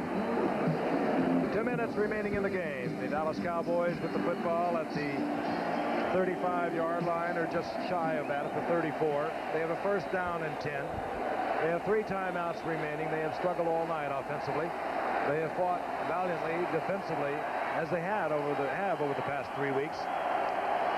But the Miami defense has also reappeared tonight. Perhaps the lack of efficiency on the part of the Dallas offense could be more of a credit to the defense of Miami. First and 10. Danny White fires. Oh! Was he in bounds? That's another Franco Harris move. On the sidelines, Tony Hill. And what a stunning completion. Hill, not the intended receiver. Oh, the referee's called it back. And they are going to bring it back, I believe. And that call, a courageous one by the official. He called it real late. His flag is on about the 25-yard line, 27-yard line. Much further downfield than the reception was made. He's in trouble. Dick Creed is the official, the side judge. He was right there in position to see what transpired. We think. A stunning situation. At number 61, that's Dick Creed. He's the side judge. He'll try to work it out with Pat Haggerty. And here is referee Pat Haggerty. The ball was tipped. The player came back inbound legally and caught the ball for a touchdown. All right. Oh, my gosh. Back in bounds, 66-yard touchdown. Well, the official obviously didn't see the tip. He just knew the player is not allowed to go out of bounds and come in and catch the ball. Let's take a look. The intended receiver was, I can assure you, not Tony Hill. And here's the tip. And here, right there. Oh, is that amazing? Tony was just standing there. James Jones was the intended receiver. The ball tipped away, and there goes Tony Hill, and we are a conversion point away from a tie ball game. You know, they were playing a zone, and I can't understand how Tony could have gotten knocked out of bounds before that time. Well, he's back in bounds, and we're going for another tie. Rafael Seppion to tie it up.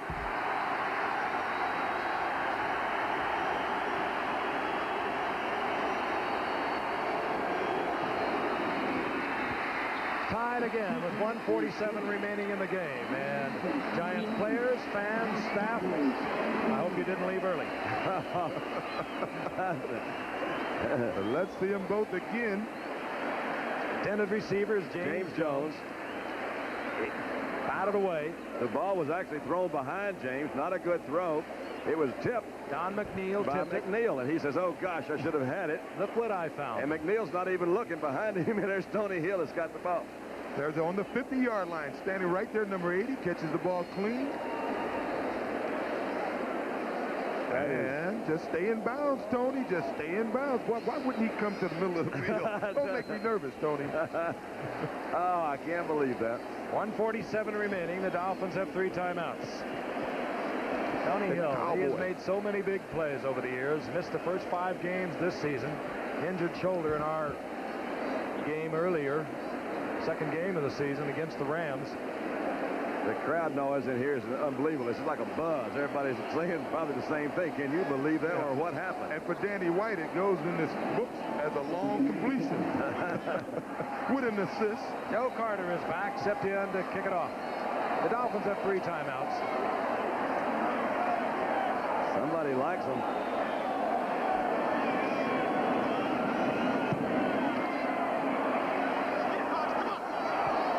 Up there by Fulton Walker, rather Kozlowski.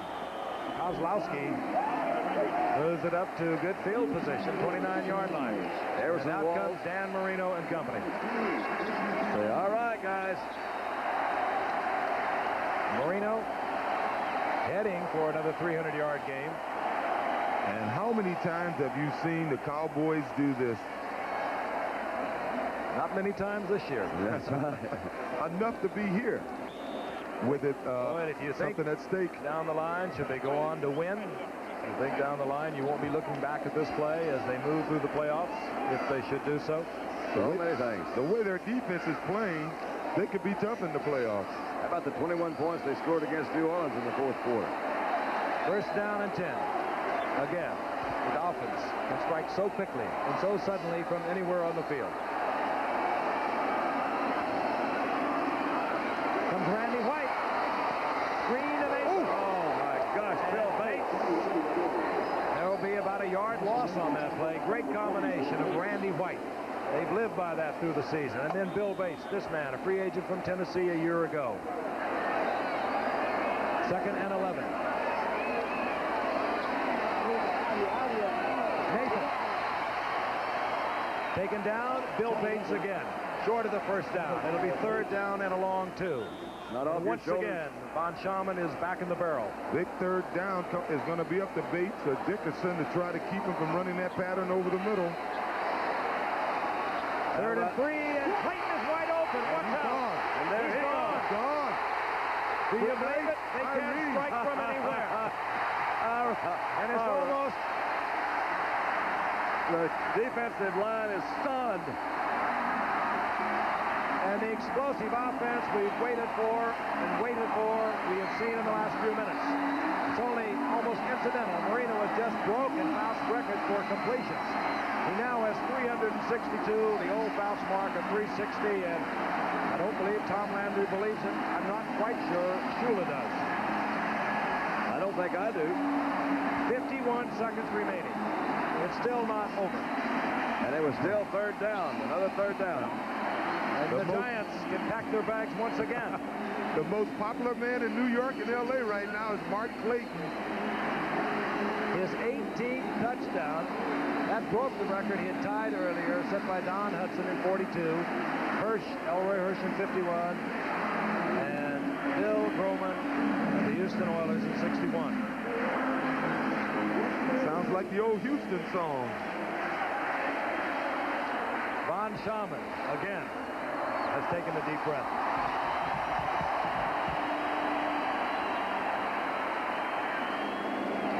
What a tremendous year for Mark Clayton. 18 touchdown receptions.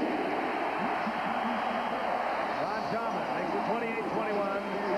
51 seconds remaining in the game. The Cowboys have 3 timeouts. Well, Clayton, I wouldn't go to Denver to ski if I was you. You think he can believe it? An 8th-round draft pick a year ago. They used him running punch back. He only caught 6 passes all last year. Good blocking right there. They gave him plenty of time. Third down at about 4 or 5. And he just got into the inside again. You're right. That middle, they're long gone.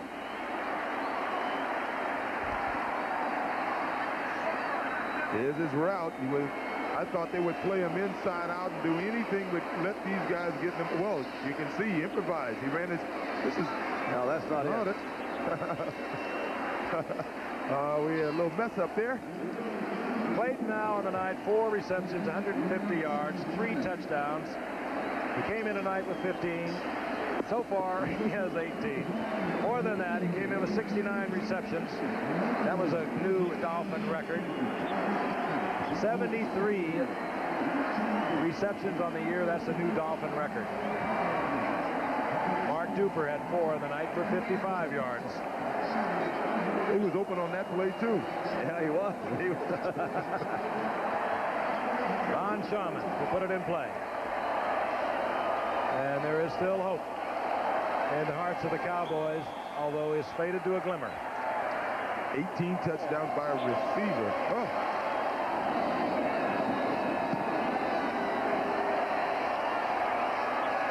Gary Allen. And Allen hit at the 20-yard line. And the Dolphins are beginning to feel as though they have accomplished what they set out to do tonight. And we'll take now a look. We apologize for that replay a moment ago. This is Clayton. Oh, play him inside out. Don't let him get it in the inside. And you can see Michael Downs took a bad angle to the ball. That was number 26. And that allowed him to score, really. Again, that great speed. And Marino again over 300 yards, 23 of 40, 350 yards, 4 touchdowns, a couple of interceptions. He just has exploded here in the 4th quarter.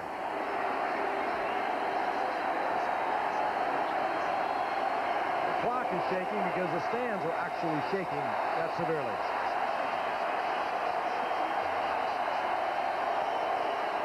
first down. Newsom. Gain of 6. It'll be 2nd and 4. We'll see the hurry-up offense. 30 seconds remaining. They don't believe in calling those timeouts. Look out. And it's picked off. That's McNeil. To the 20-yard line. That was Glenn Blackwood who tipped it into the arms of Don McNeil. Zip up the bags in New York. They're heading to L.A. Yep. And it looks as though the Giants will play at Los Angeles in the NFC wild card next Sunday, and the AFC wild card game will be moved to Saturday with the Raiders at Seattle. Dallas, of course, if they go on to lose, as it appears they will, they're eliminated, and they're out of the playoffs for the first time since 1974, ending the Cowboys' record run of 9 straight playoff seasons. The Dolphins, by the way, will be the home team not only in their first playoff game on December the 29th, but also in the AFC Championship game on January the 6th, should they get that far. And it's too bad they couldn't have played the Cowboys, that is, like this all season long. Because if they had, they'd be in the playoffs. Cowboys kind of had I think they had to come to terms after the Buffalo game, and they either going to play or they weren't. I think it's a pretty good sign maybe for next year, because they got it together after the Buffalo game, went up there and were supposed to win. Didn't, of course. Well, after losing to that Buffalo team, you had to do something. That's it. Dan Marino, congratulations. He'll drop on the ball. The final seconds will tick off. The Cowboys have 3 timeouts remaining. Tom Landry, a lot of class, waves to Don Shula. The 2nd and 3rd winningest coach is in the history of the NFL. They are now separated after Landry's 25 years, after Shula's 22 years, by only 3 victories. 3 overall victories. And this young man, what a future. I said it at the top of the show. He could very well, in years to come, turn the NFL record book for passing into his own personal biography. And Mark Clayton, you're not far behind. 3, yes, 3.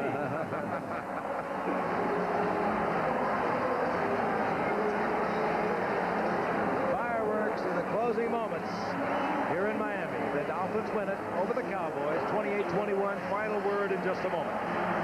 All over here in Miami, the Dolphins over the Cowboys, 28-21. Let's look at it one more time. Dan Marino at his very finest. Mark Clayton. Look at that offensive line work for him in there, Frank. They've done it all year. They really have. He was sacked twice tonight, but only 12 times into tonight. And look at this young man. And he's looking both sides and saying the sailing is clear from here. I'm coming on home. The record is mine, is what he's saying. 18 for the season. Quite possibly avoided a trip to Denver January the 6th. Tom Landry broke a string of 9 consecutive years in the playoffs. I got a good feeling he'll be back next year with it, though. He's coming back to coach. He's got maybe more determination and reason than he would have had otherwise.